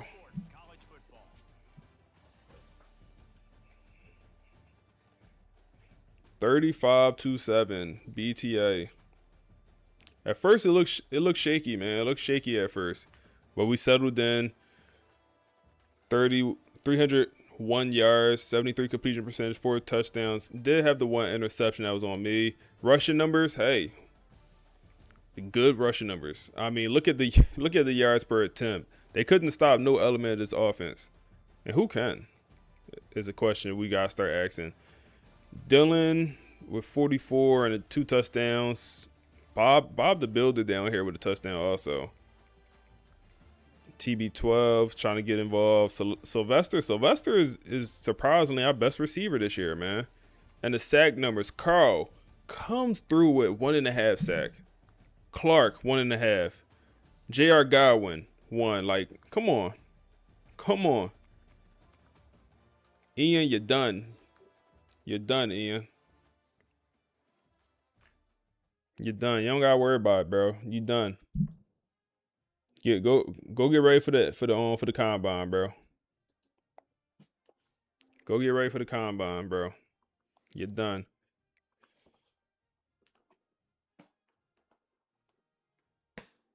Let me make sure y'all get y'all cheese.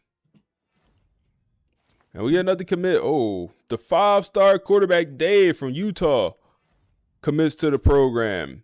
4-star D tackle from Fort Lauderdale commits to the program. The recruiting class is looking amazing, y'all. Number 1 team in the nation, FSU. Give us the respect we deserve, man. There's no reason we should have never not been number 1. Like, let's be honest. Last year we went 15-1. Last year went 15-1. We returned not everyone, but so much. We returned so much this year. Auburn lose to number 15 or unranked Duke actually, and they dropped down to number 10. Yeah, they was never the number 1 team in the nation. Them boys tripping. Them boys tripping, man. That SEC bias. Bro, the next highest ranked ACC team is Stanford. Oh, yeah, they don't got no respect for the ACC. Heisman. We ever gonna get in this conversation? Nah, it's over. It's over. I'm gonna stop looking. Okay, Jaden. Okay, Moffitt. Number 11. Player of the year. We can make a late push. We could make a late push for that. Okay, Jaden. Okay, Moffitt. We can make a push. It's not over. We could definitely make a push here. Benjamin moving up on the list for the Jim Thorpe. Elijah Fields just jumps up here. He wasn't up here at all. He didn't even have a sack last week. Okay, Elijah. Clark jumping up here. He wasn't even in the conversation last week neither. He only got 3 sacks. The whole old line doing their thing. Morgan still holding strong. And then out of nowhere, our DC jumps up to number 2 on this list somehow. He wasn't on here at all. He jumps to number 2. And then Derek Nick, shout out to Derek, man. His offense coming over. Shout out to bro.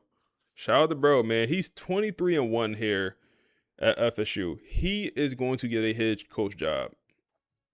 He's going to get a head coach job. And same thing with Connor. There's no way he don't. He's 61-10. But he was a coach before we even got here, so that's not all our record. Keyshawn. Okay, I see you. Our center, best center in the league. All right, we doing some things, man. We doing some things, y'all.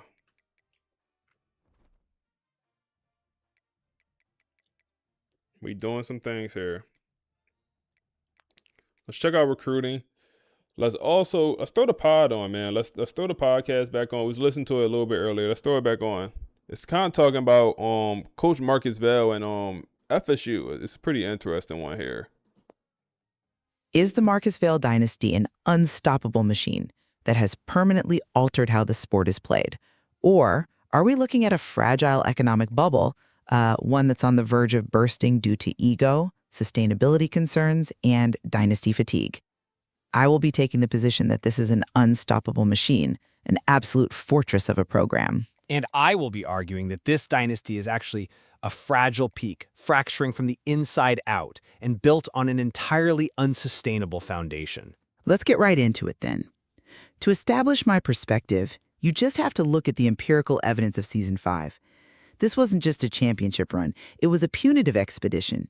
They opened the season against Tennessee, an SEC program, a huge brand name with resources, and Florida State won 77-7. Then later they played Cal and it's 63-0. These numbers suggest the competitive architecture of the sport is broken in FSU's favor. Furthermore, they have mastered the psychological game, the disrespect narrative, the next man up culture we saw in the title game, and this massive volley takeover recruiting class. It proves they aren't distracted. They are operating with surgical focus. See, you are captivated by the scores. I am looking at the cost. Winning doesn't prevent conflict, it creates it. We're looking at the perfection paradox here. That undefeated record masks some incredibly deep structural tensions. I'm talking about a roster valuation rumored to be north of $40 million in NIL payments. That is a financial house of cards that the university administration is quietly trying to cap. Add to that the very public, very awkward contract standoff where Marcus Vale still hasn't signed his extension, and the fact that they're hoarding so many superstars, it's becoming a logistical nightmare in the locker room. But you have to start with the scores, right? Because they are the ultimate reality check. It is easy to theorize about locker room tension, but when Jaden Moffitt, a quarterback who many critics labeled a transition player, throws for nearly 400 yards and 6 touchdowns in an opener, that invalidates the idea of internal rot. I am not denying the offensive output. The scoreboard doesn't lie, but context really matters here. You talk about that Tennessee game like it proves the system is healthy. I would argue that kind of blowout victory masks the cracks. I mean, it is incredibly easy to be cohesive when you're up by 50 points. Everyone is happy when everyone is scoring. The real test of their structure came later, specifically when the narrative started to turn against them. I know exactly where you are going with this. You are going to bring up the playoff committee rankings. I am, because that is exactly where the fragility argument takes root. But that just proves my point about their psychological fortitude. Think about the mid-season scenario. Florida State is the defending champion. They have a roster literally full of future NFL draft picks, and the playoff committee ranks them number 5. Number 5, behind an 11-3 UCLA team. Which was absurd, I grant you that. It was a bizarre ranking. It was more than absurd. It was a calculated insult. It was the absolute definition of media disrespect. Now, a lesser program, a program with the fragile culture you are... Hold up, we ain't look at this roster. Prediction up in the chat, man. Y'all got about 3 minutes to vote on will we beat North Carolina. What's the spread that they gave us? 24.5 point spread, man. Prediction up in the chat. Let's look at this roster, though. Describing, they implode under that indignity. They start pressing. They start making uncharacteristic mistakes. FSU They used it. They turned that number 5 ranking into a weapon. They went into that game against UCLA, which was framed all week as the respect game, and they won 30-3. They held a top 4 offense to a single field goal. That is not a team fracturing from the inside. Okay, let's reframe that so-called disrespect. You see it as the media doubting their talent. I see it as voter fatigue. The sport, the committee, the media, they are just tired of the inevitability of Marcus Vale. And that fatigue matters because it seeps right into the program. You bring up the UCLA game, but let's look at the actual cracks that were masked by those earlier blowouts. Early in the season, there was a significant void in their pass rush. They lost Emmett Garrison the year prior, and for the first 6 weeks, they frankly could not get home to the quarterback. Until Ian Wanham stepped up and completely took over. Eventually, yes, Ian Wanham is a 99 overall edge rusher. He is a freak of nature. But before he took over, the defense looked surprisingly mortal. And relying on this chip-on-the-shoulder energy, screaming nobody believes in us, when you are objectively the most talented, well-funded team in history, it's exhausting. It is unsustainable emotional fuel for a roster of millionaires. You can only play the fake underdog card so many times before your own locker room starts rolling their eyes. I would agree with you if the results were sloppy. If they were winning ugly, I'd say sure, the message is getting stale. But they aren't just winning, they are erasing teams. Look at the defense in the playoff semifinal against Auburn. They faced Jershawn Newton, Cam Newton's brother, a dynamic dual-threat nightmare of a quarterback. A legitimate Heisman candidate. He was phenomenal all year. Exactly. And with Ian Wanham and Ben Westerman setting the tone, they held him to 116 total yards. Total. That is offensive strangulation. That tells me the players aren't rolling their eyes, they are fully buying in. They establish an identity where they don't just stop teams, they completely invalidate their game plans. The villain label, this idea that FSU is ruining the sport or buying recruits, is simply what dominance looks like to the losing side. You keep bringing up buying recruits, and that leads us directly to the elephant in the room, the national championship game against Alabama. You look at that game and call it resilience. I call it the most expensive insurance policy in the history of college sports. 28-24, it was an instant classic. It was a classic. We'll finish off the podcast after the game, but let's work, man. Let's work. We got spread to cover. What y'all boys bet, man? What y'all? How we looking? Okay. Okay. Go run here. Pick up 2. So these boys about to get BTA. Mm-hmm. There you go, coach. Let's keep working. Let's keep working. Oh, my goodness. I found it. Oh! Moffitt with the... Damn. The bad overthrow. Damn. That was... We need that, Moffitt. We need that. That's wide open, too, though. Damn, man. That could have been a touchdown for Morgan. We need that. We need that.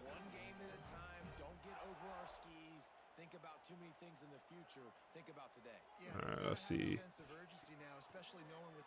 Underneath is open. Dylan. A little sticky.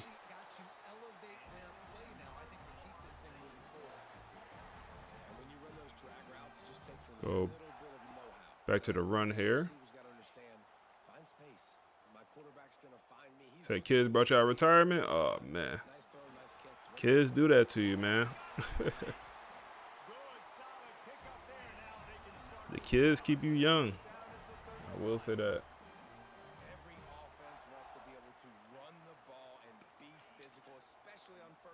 Who's guarding Sylvester? Who's guarding? Oh, he got over there. I guess he's guarding him. Throw it away. Throw it away. And that goes down as incompletion, but that's a smart play. And the QB coach and the OC will be very happy with the decision of the quarterback. He got outside the pocket. See if we can try this. So it's going to be Samuel in the backfield. That's interesting. Flip the play.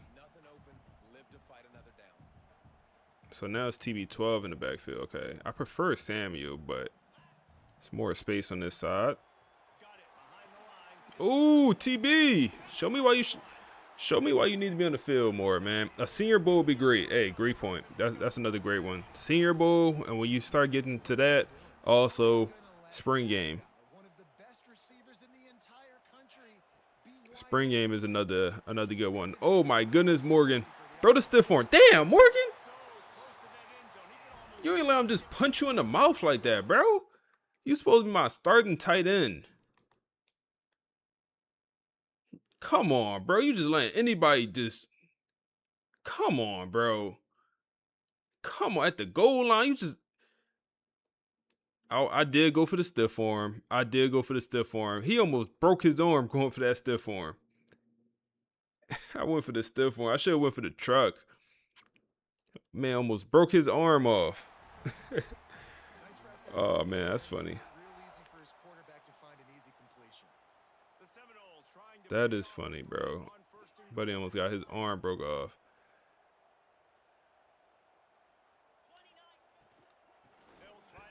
Quan Hester will get into the end zone here. Need more rushing touchdowns with the quarterback. I do admit that. We should have probably ran a sneak. It is what it is.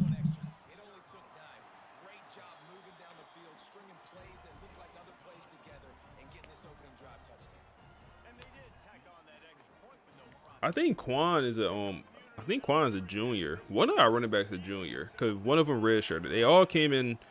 Both of them came in the same recruiting class, but one of them ended up redshirting. I think it's Quan. So Quan will actually return for the team. Look at why he look like that. Quan will actually be back on his roster next year.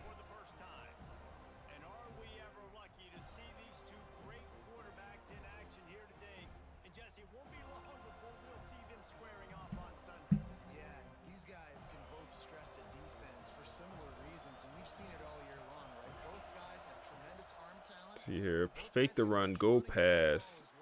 Come make a tackle. Frederick Valentin, tackle in the backfield. He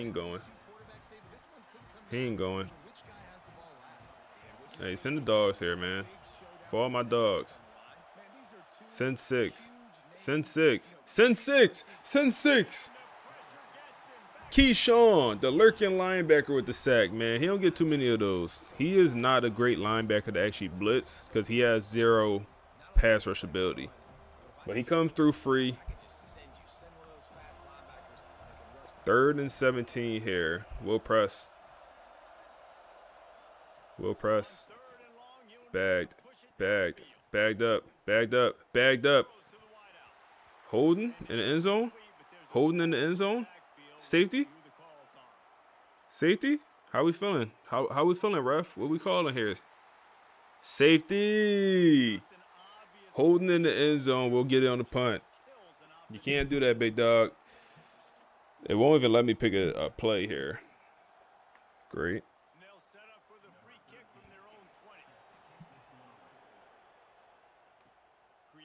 Just get down, bro. Bro, I just gave ourselves up, and then when his stick is in the head. Targeting. What the? I literally tapped square to get myself up, and his stick is in the head while we falling. That is nuts, EA. Loss of 1. Says team go to no this. I put the poll in the YouTube chat. Is this FSU best team ever? 62 people voted. I'm surprised how many people voted no. This is this better than 2019 LSU. This team better than 2019 LSU, man.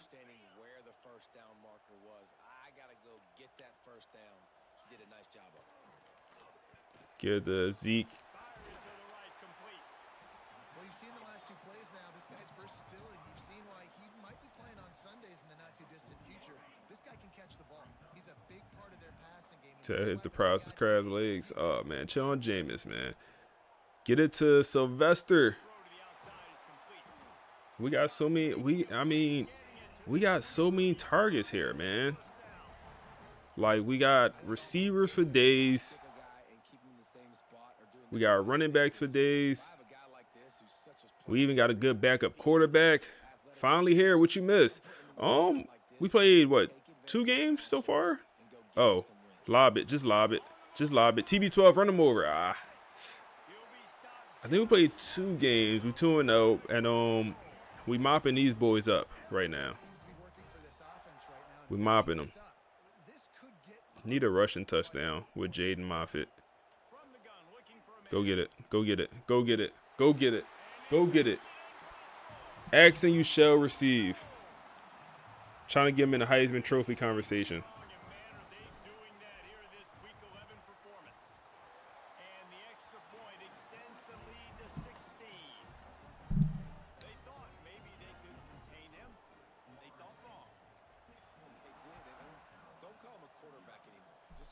Say one thing you want out of the gameplay is your quarterback always get hit when they throw it. Yeah, I would say like late hits, especially out of bounds, also like they don't call it, and I wonder if it impacts wear and tear. Like at least the late hit out of bounds. I don't know if it does, but like the quarterback hits definitely hurts wear and tear.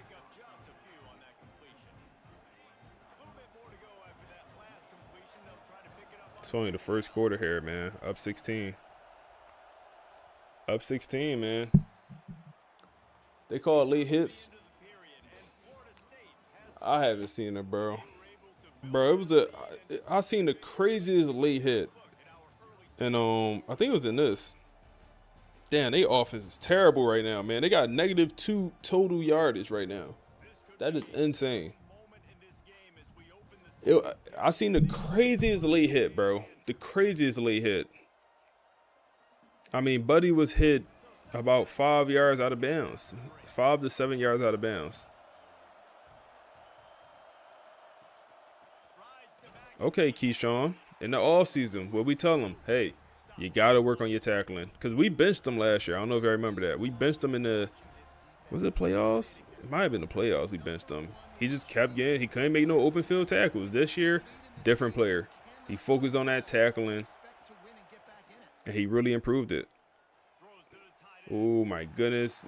Frederick Valentin, that's a pick, bro. You said you should have dropped all 50K? No, if you would have did that, we would have lost. As soon as you did that, we would have lost. As soon as you did that.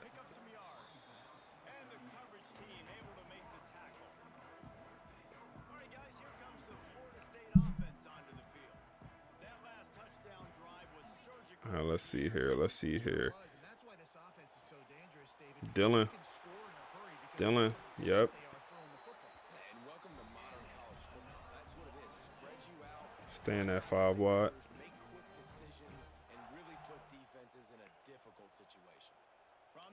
Go right back to Dylan. Stay on it.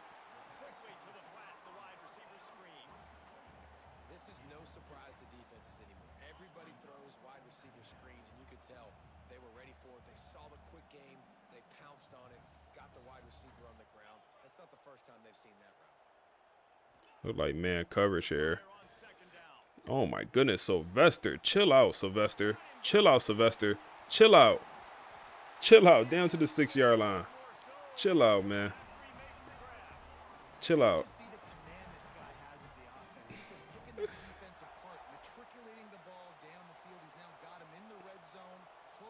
Pin boat. Can we hit Eric here? True freshman Eric Samuels in the game. We step up in this pocket, though. Jaden Moffitt, another rushing touchdown for him. Got diversify the portfolio for Jaden Moffitt. They want rushing touchdowns and rushing yardage. Okay, we'll do that. We can do that.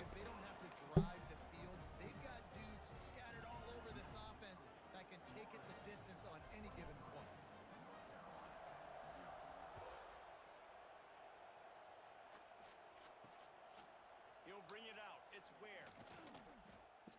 And the returner will be brought down. The North Carolina offense returns to the field. They've fallen into this big hole, and they are pretty desperate for answers right now. All right, we'll go blitz here. 23 skunk. It's getting nasty, y'all.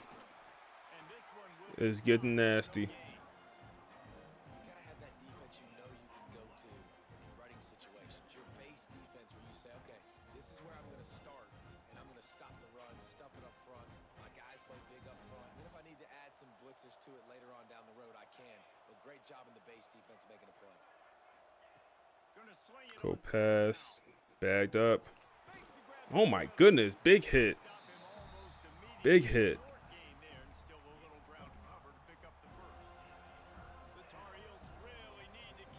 All right. How we feeling, D-line? How we feeling, D-line? We getting some pressure? How we feeling? Dot. Andre Law cooked him in man press. Baked.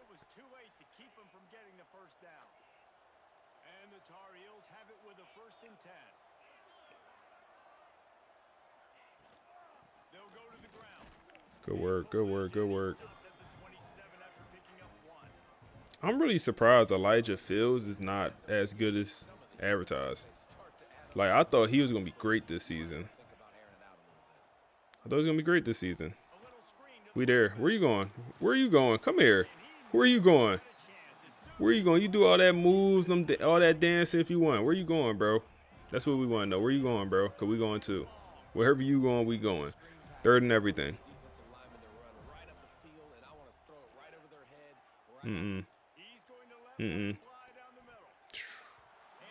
We'll take it. We'll take it. That good boat. This going the second the Stars not gonna be out here in the second half, man. It's one of them type games.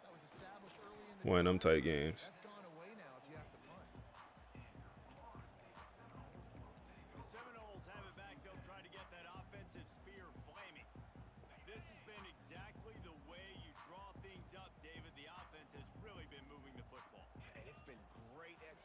They've done exactly what they've wanted to do. Build the lead. Good catch, Dylan. It was a pretty good coverage, but that's better offense, man. That's just better offense. This offense will snap it from the 42 on 1st and 10. 2 minute. 2-minute timeout. They've built a big lead, and they'll try to pile on a little more before the break. They've got it. 1st and 10 at the 42. Wants to go up top on 1st down. Trying to escape. Throw that block. Trying to run a little bit more with Jaden, especially if it's not there. Like, take off. The Seminoles racing to the line in the hurry up. If it's not there, take off, man. Go get it. Oh my goodness, you 6'5", bro. Act like it.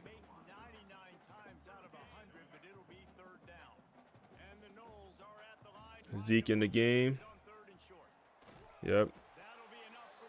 Zeke, man, fall forward for me, bro. Too damn big to constantly be on your back. No diddy.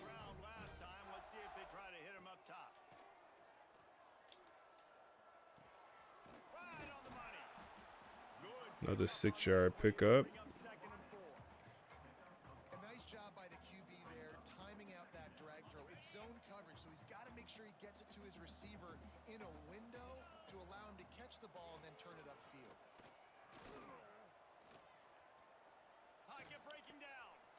Oh my goodness, that's why he a backfield creator, man. Nothing was really open how I wanted. Should use the legs. Can we hold up? TB. TB. TB. TB. TB. Show me your worth, TB. Like what slouch they had on you? You 6'5", bro. Nobody under 6 feet should be able to. Come on, bro. Nobody under 6 feet should be able to do anything with you, bro. Not a damn thing. And let's hold on just a minute here as the officials are going to have a second look. Did he get the foot in? He had to, right? Yeah, he got 2 in. They showing me the worst possible angles, bro. They ain't show one good angle. Can we get one good angle? All right, that's a touchdown. Oh, man, we missed the kick. That's fine. Blew the extra point. Let's go to the studio now and check in with Kevin Connors. Kevin, what do you got? Hey guys, just wanted to get you a quick update on a game happening in the Big Ten. USC is on the wrong end of a steel-toed boot today. This is one of those performances we simply don't see from the men of Troy. Embarrassing. They're trailing by 14 to Rutgers. We'll let you know if anything else comes out of Big Ten country from this one. 30 seconds.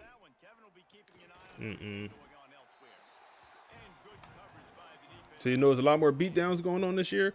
100%, man. Like, this is, Zach, I think this is best team by far.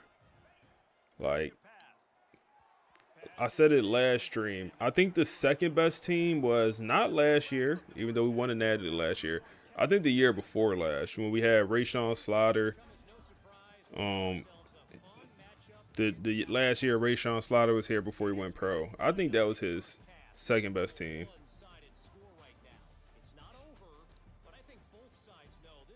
Say, are you doing 30 with FSU? What you mean 30? Like 30 years?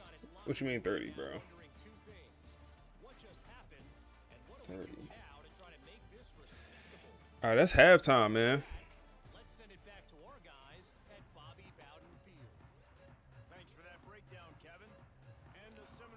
I don't think the starter's gonna see this fourth quarter.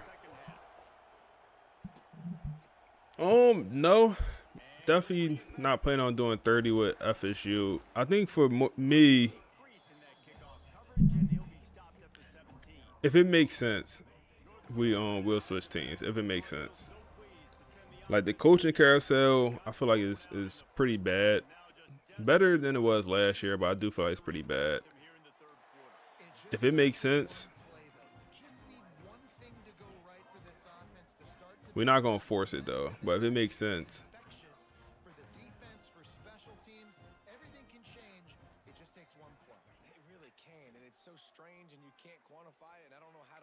Wow, dot.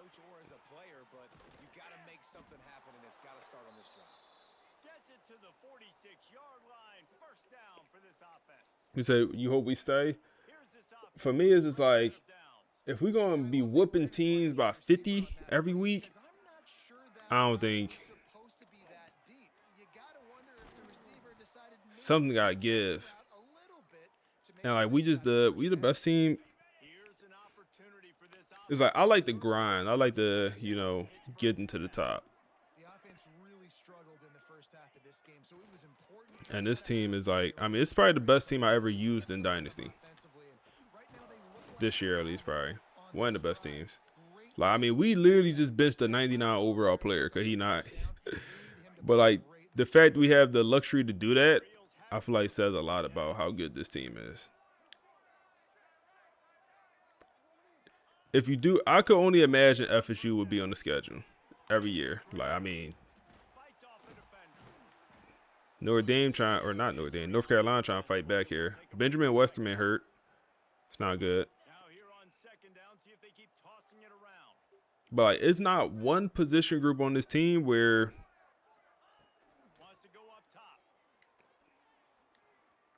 damn, man. Maybe the only position group is D-line. They're not producing. Overall wise, amazing. They just not producing how I think they should.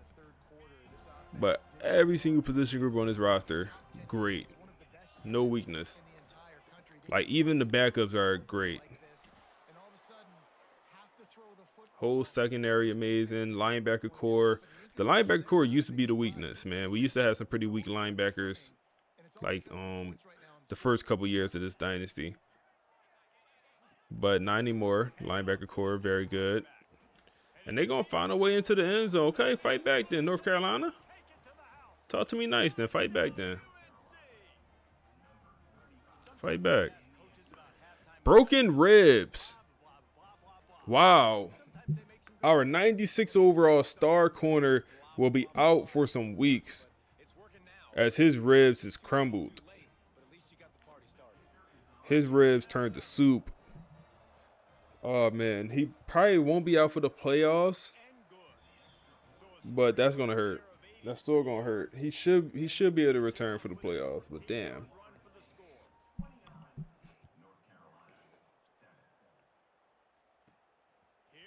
Especially, damn, that sucks because he was in the Jim Thorpe Award conversation. He was like number 8 in the voting so far. He was gonna compete to win it, but that's officially over. They still have a cushion, but you don't want to feed that hope with unproductive drives. Out of the gun, the running back has it. Defense closed down quickly after a gain of 3. They'll mark it at the 32. And I kind of like how the running back didn't mess around. Like, just get downhill when you see an opening. A lot of times they close so fast, man. Be decisive, stick your foot in the ground, pick up 3 to 4, and we are not going to. Come on, Quan Hester, first down. It's Hester. And the completion gives him a fresh set of downs and keeps this drive moving. They'll put it in play from the 41 on first down. To the air on first down. Finds his target in the middle. Dylan. Makes the grab and not quite enough for the first down, but a good gain on that play. Man, it's so important when you play QB. I got to know when to put some air on it, and I got to know when to rocket that thing in there. Work in the middle of the field. He knew he needed the rocket. Keep pressing that man if you want. Keep pressing that man if you want, Goofy. What? We throw a pick on that? No way. Finally brought down, but what a play not only to get the Wow. to flip the field position with the I'm talking about Goofy. And he makes a play in the back end. Nice Is this job man of Shimony? reading the Like, pass. what? It's his second of- Bro. I ain't gonna lie. Where was this ball? I mean, bro. That's horrible. This guy, unbelievable job seeing the quarterback, breaking on the quarterback, and going and getting that big play. They'll come out on this drive and let it rip. And he Good hit. fires over the middle. It's incomplete. That's horrible, bro. That's horrible. A touchdown turned to a pick. Jaden, he don't want to win nothing, bro. He don't want to win an award. He don't want to win the Heisman. I'm already knowing, bro. Completion back to the passing game. Got his man downfield. At the 29-14. Momentum is... Wow, they just took momentum like that. Wow. Wow. One of the reasons this offense is so Wow, just like that. they've got guys that are dangerous after the catch.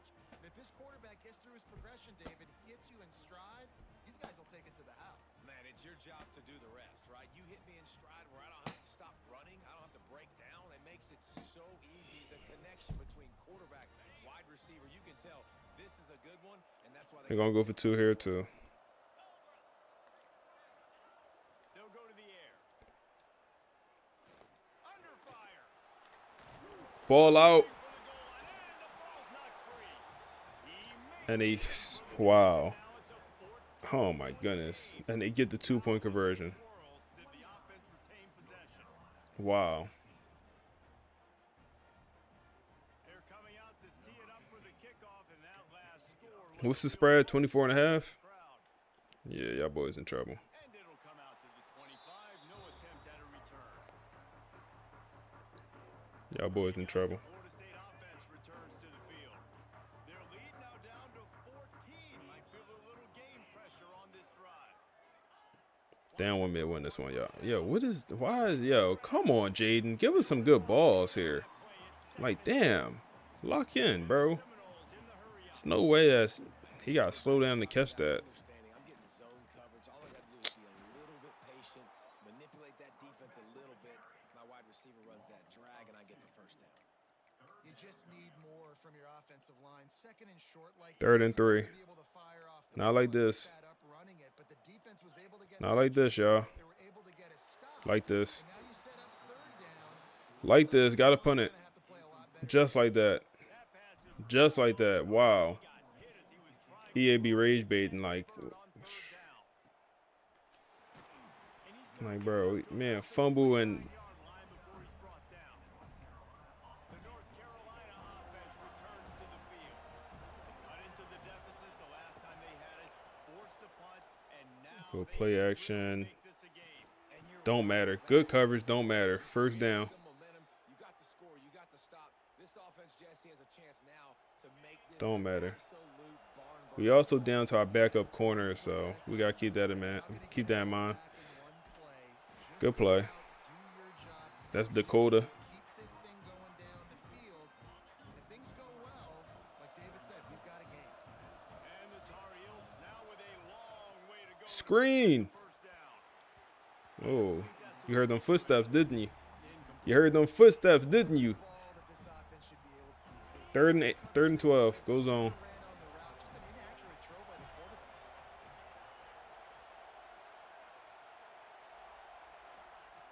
On third and long, trying to have a big completion here. Mm-mm. Out on the screen to the wide receiver. Yeah, it's too long for a field goal. They'll punt it here. I feel like you better off kicking the field goal or going for it, honestly. They booted away. And it looks as if there will be no return here as the punt goes out of bounds. All right, run the ball They'll start this drive from before we get embarrassed. the shotgun now. Here's an Oh, inside give. pin on the burners. What they were looking for. Pin your burners. Drive rolling there out to the 35. Come on, Quan. Talk to him. Talk to them boys, Quan. Right guy in the right spot. Talk to them boys, Quan. Let them know about themselves. Just making it happen, breaking off the huge gain.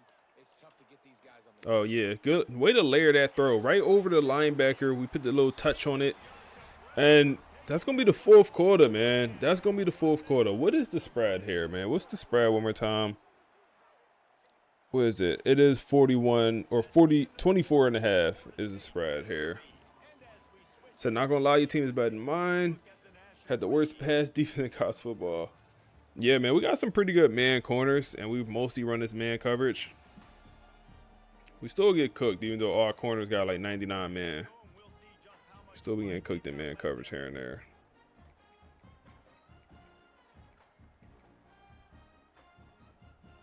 They go back to work in the final period of this one.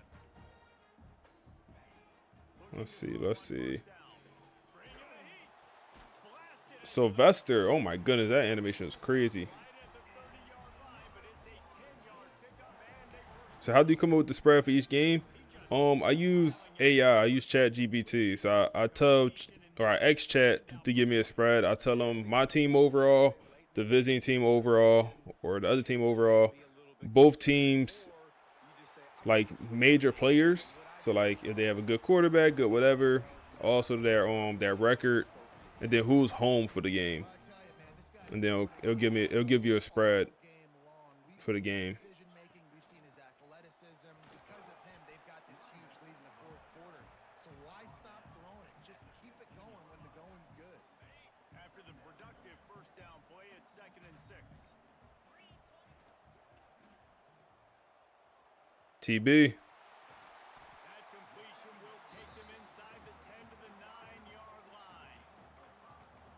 This offense is not letting up, guys. They've got a lead here late, and they are still taking shots. 3rd and 1 here. For explosive plays. This defense just has not TB answered here. with the drop. That's what we doing, TB. short. They choose not to run, throw the football, and I think That's what we doing, bro. they know they're in field goal range. They can take the 3 points on the board. On 4th down, they'll pass for it. Bob the Builder. Bob the Builder, the true freshman comes through when we need him most. The Seminoles didn't start this drive with great field position, but they have moved methodically down the field. Sylvester. To go to the end zone. And he can't What was that? pay off this red zone. What was that? He just missed the ball. Can the defense stop them again on 2nd and goal? Bob, they on it. They'll mark him down at the 2. The excellent execution on that throw and catch. Well, yeah, the more information you give it, the better. Goal, you can't allow any run But yeah, that's usually situations. Play that's pretty much all the information I get it. But the more, the better. Finding it tough to make positive yardage now. 3rd and goal from the 2. From the gun, wants to pass. Oh my goodness, we had the tight end wide open. We go to Dylan and he drops it also. It's like, bro, Look at the quarterback. Look at the players on offense. we literally just had Begging to stay on the field and try 3 to straight plays. on the field for so many Not plays 3 straight. so long. When you Come go on, back, somebody. Who won it, bro? you wanna capitalize and you wanna score a touchdown. Who won it? Who won it? Who wants it? Who wants it, bro? Who wants it? Nobody wanted it, bro. It went through his legs. It went through his legs, bro. It went through his legs, bro.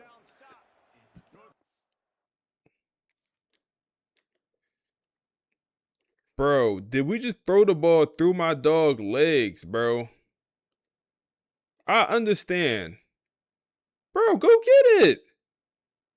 Come on, EA. Go get it, bro. They trolling me.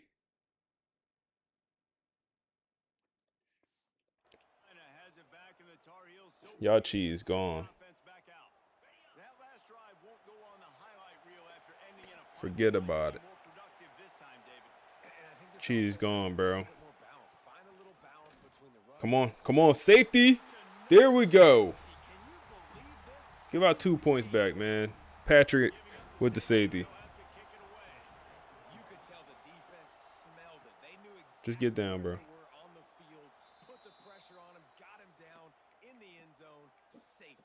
So you get chat the screenshots. Only thing with the screenshots, I feel like it just take a little bit more time. That's the only reason I went away from the screenshots. Bob the Builder is absolutely wide open. Bob the Builder with another touchdown. He is slow. He is a tight. That's why he moved in the tight end. He is slow. Bob the Builder, good work, boy. Good work, man. Nice job on the route and catch by the tight end scoring that touchdown. And it doesn't matter what play this offense calls. All game long, everything has been working. This has been a master class in offensive productivity. And let's check in with Kevin Connors. All right, man. We need one more touchdown to cover y'all spread. Need something.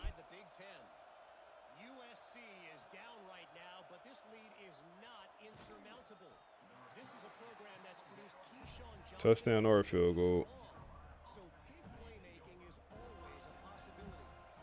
It's a touchdown game. They're trailing by 7 to Rutgers. Where you going? Come here.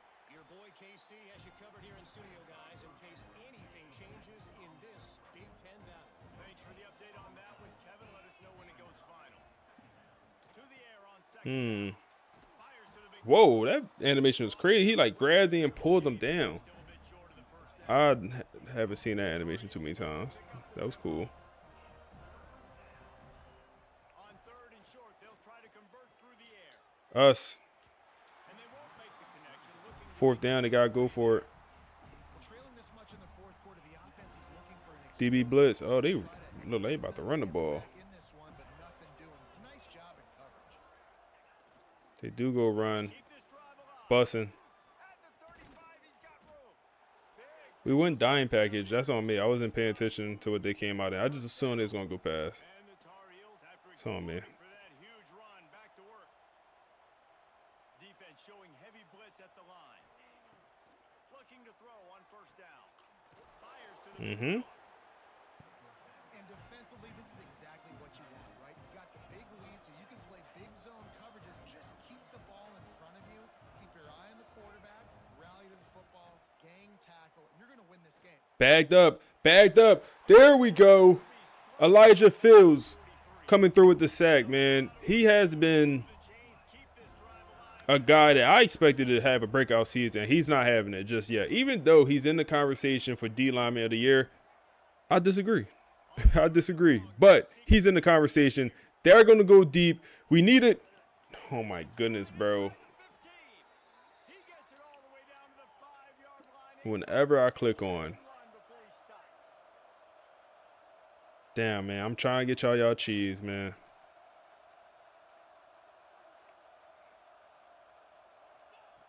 From the gun.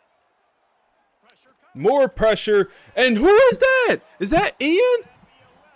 Ian. He found his way in the game. Who took you off the bench, bro? He found his way in the game, and he got a sack. Guess what? That's your role right there, man. You best coming off the bench. You just solidify yourself. Another sack for Ian. He just solidified himself as a number 2, man. You best coming off the bench. Back-to-back sacks for Ian. That's diabolical, bro. He's up to 4 tackles on the season. He just doubled his tackle total. And he's still in the game, bro. Get him out. He maxed out. Bro, nah. Okay, I see you, Ian.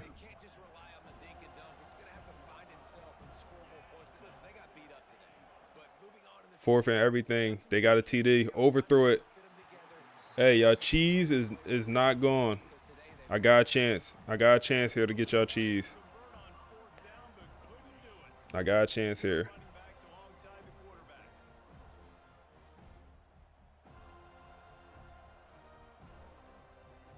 You said it does take a minute. Hey, Mr. Hurricane.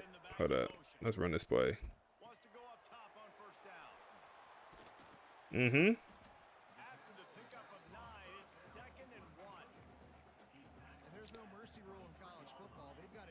Yeah, no, Ian definitely mad, but from Ian perspective, he probably never thought he was gonna get benched, bro. Ian probably never thought he was gonna get benched. He probably just never thought he was. Throw him on the bench, and now he.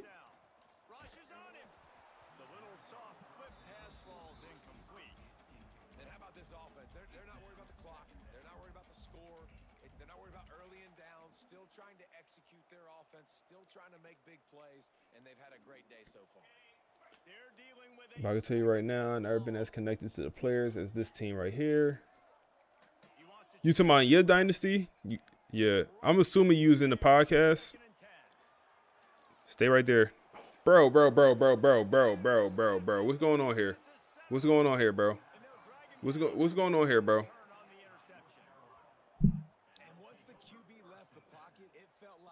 Second interception of the day. What's going on here, bro? I'm throwing it to Buddy right here. Where's the ball going? I'm throwing it to triangle. The guy is wide open in front of me.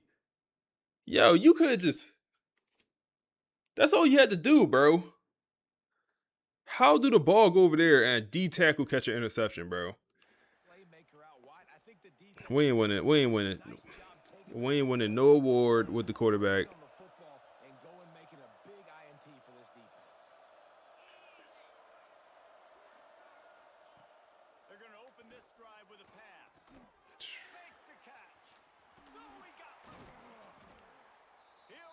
We ain't winning nothing.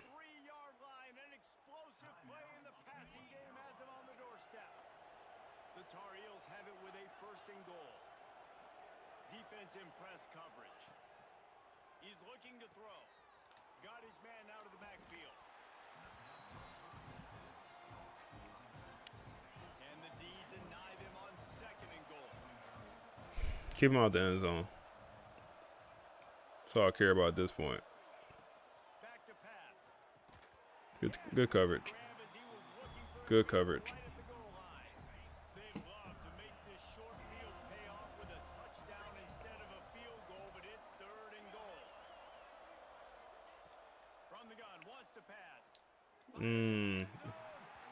He had the. I was coming. If that was accurate, I might have got there for the interception. I might have got there. We'll send 5 here.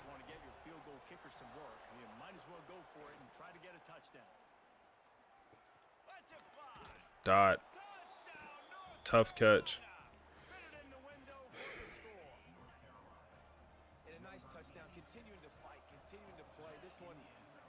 Tough catch. Down multiple possessions this late in the football game. It would take a miracle, but nice job by this offense continuing to fight, push the ball down the field, make plays. And he dropped it, just didn't work the thing all the way in. All right, GG's. Thought they was gonna go for the onside. He'll start the return inside his 5. Not a lot of space to be found. Good hustle by the coverage team, and they stop him at the 21. The Seminoles have it back. Yeah, I'm running that 4-2-5. Raw, what's up? You said great video today. I appreciate you, big dog. I appreciate you, bro. Yeah, it seemed like a lot of people liking that video that came out today.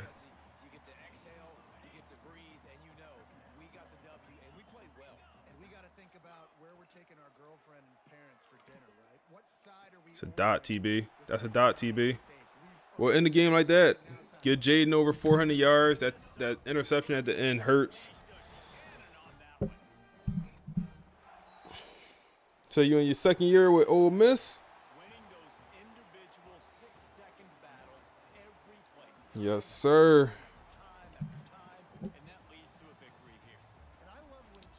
Coach Vale, Coach Marcus Vale.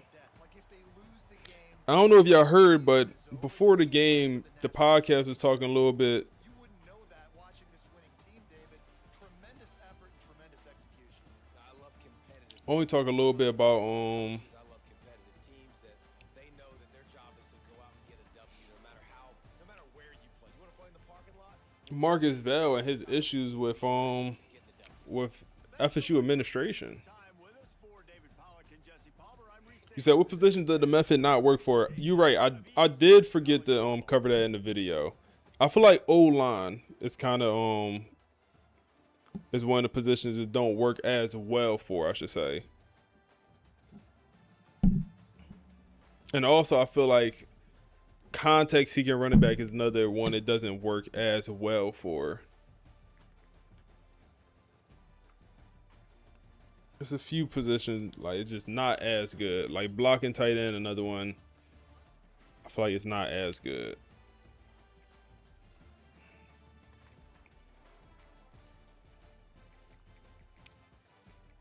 Two touchdowns, 2 picks.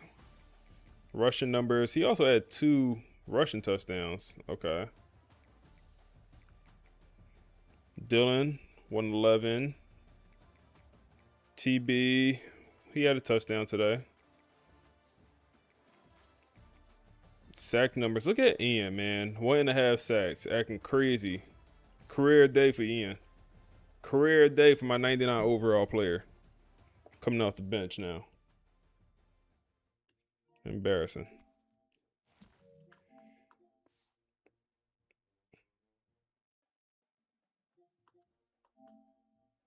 Embarrassing.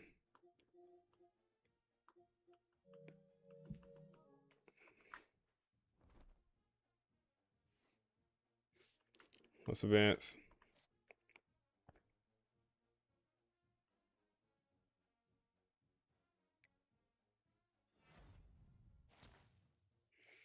And we also get the Will linebacker. Oh my goodness. We signed 5 5-star linebackers.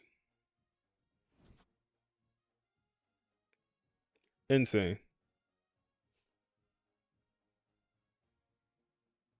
5 5-star linebackers.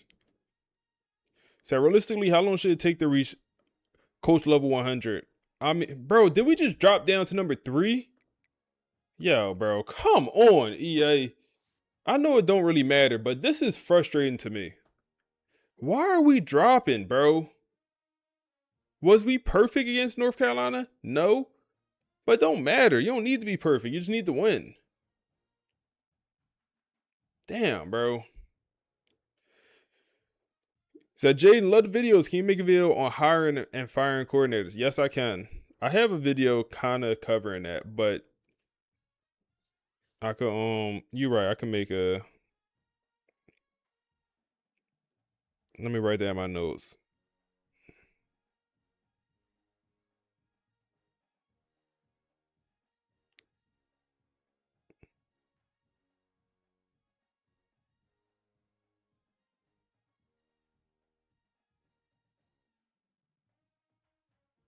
I appreciate you, bro.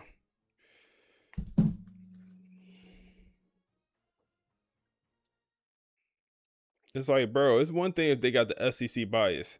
They just hate the ACC, bro. They hate the ACC.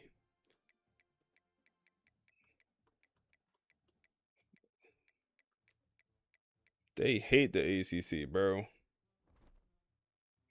But yeah, you said realistically, how long should it take to get the coach level 100? Realistically, 20 to 25 years. I mean, if we're going off real life, 20 to 25 years of coaching. If we're going off real life. Because I mean, Coach 100 is like peak in this game. The highest you get, 20, 25 years.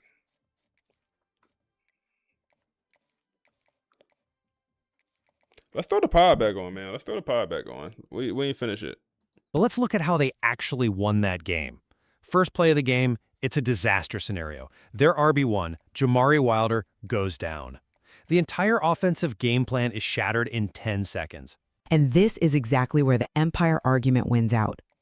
Who steps up?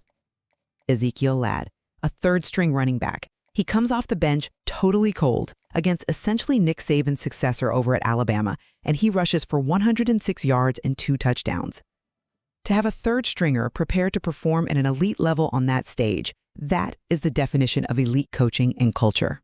Or it is the definition of a financial house of cards. Think about what you just said, a third-string running back who is good enough to drop 100 yards on Alabama's defense. We're going to pause that. That's the wrong pod. So you only level 66 and you in year 14. Damn, bro. Yeah, let me we ain't covered that spread, right? Let me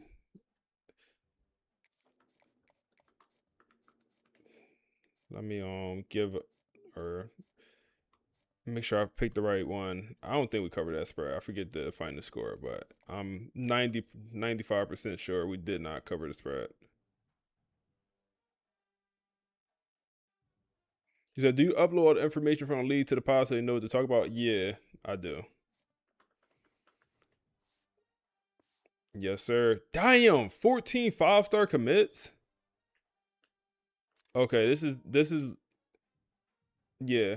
This recruiting class is generational. I ain't know it was at 14.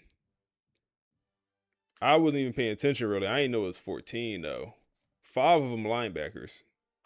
4 of them from Florida.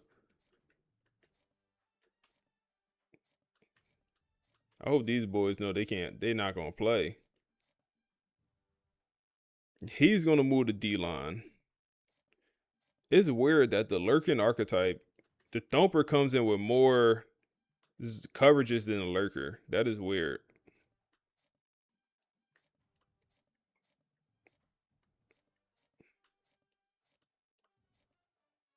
Then this lurker comes in with better hit power than the thumper.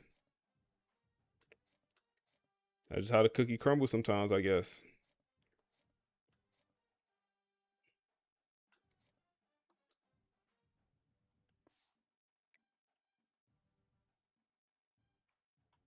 Yeah, so we put our coach XP on fastest. So we're our coach been leveling up fast.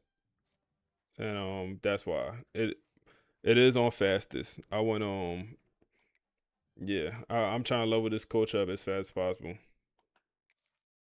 So I feel like it's not cheating because everyone else, all the other coaches is also on fastest. Gold instant is elite. One of them boys had it. I'm sure one of them boys had it. All them 5 stars.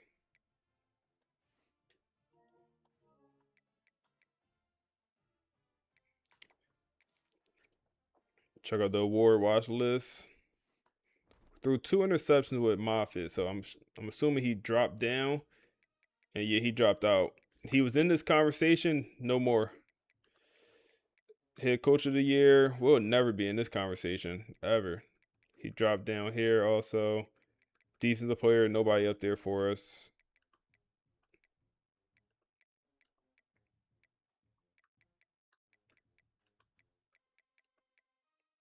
Damn, Morgan. Okay, we got, all right. Morgan has officially dropped out for the top tight end. OC and DC up here, though. Center still up there. So when you gonna take a new job? Bro, I want y'all to answer that question. When do y'all think we should take a new job? Because, like, you know, the series is a big part of y'all. When do y'all think we should take a new job? And I know some of y'all don't want us to leave. Some of y'all want us to leave already. Anyone that's like a Florida State fan, I feel like they don't want us to leave. And I get that. You're a Florida State fan. I understand you want to see your team win. But put that to a side and think about, I guess, the dynasty.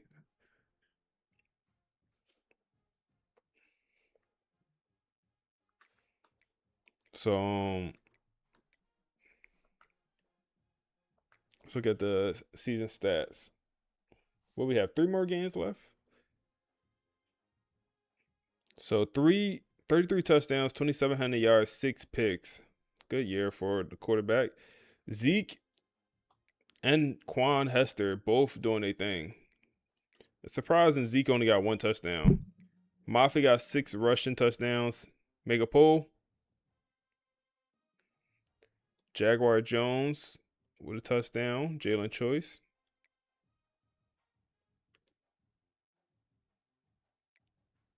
Sylvester Livings. It's surprising to see him lead the way, man. But he is by a good margin. Dylan up here. Morgan, TB12 trying to get more involved here. Even the backup tight end involved. Elijah Fields leading the way with sacks with 6. J.R. Godwin.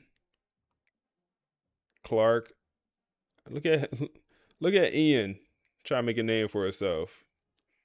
Interception numbers. I never forget this interception Nick got, man. It was last stream. Damn, he only got Norwood development. He caught a crazy interception last stream. He said you should leave for a new job after you win a natty. So we have 2 natties. So you're saying we should wait till we get 3? Is your suggestion? Ian's staying on that bench too, man. That's where he best at. He for me, him now producing, he's best coming in fresh late in the game when everyone else tired. That's when he's best. Put him in the game late when the old line tired and he come in with some juice. You said when you get bored with FSU, you like a new challenge. You say you like FSU, but you like LSU more. You like rebuild content. You have FSU now. Make a poll. You said you're a Miami fan. Can't take too much more of those colors and chant and war chants.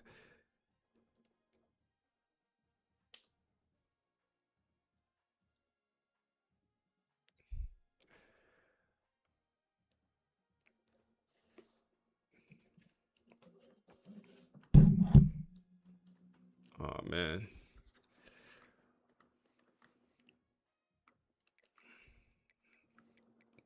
Let's look at the rest of the schedule here.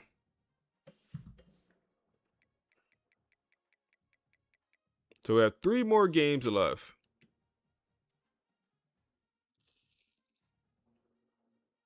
So how long do you think you're gonna keep playing this dynasty?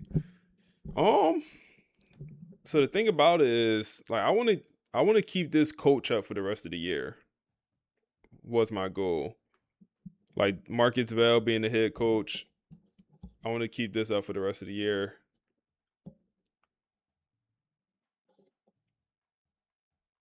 You said it has to make sense though. Vale isn't belling just because he won 3 natties.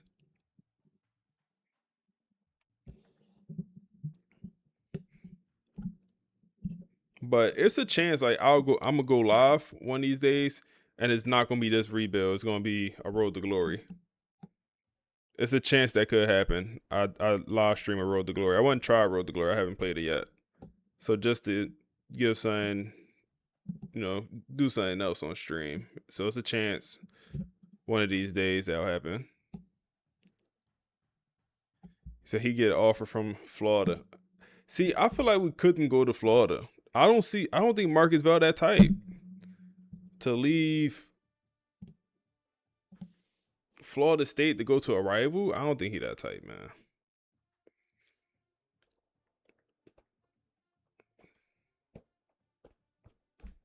So your best friend of FSU fans is ringtone. Damn, the ringtone crazy.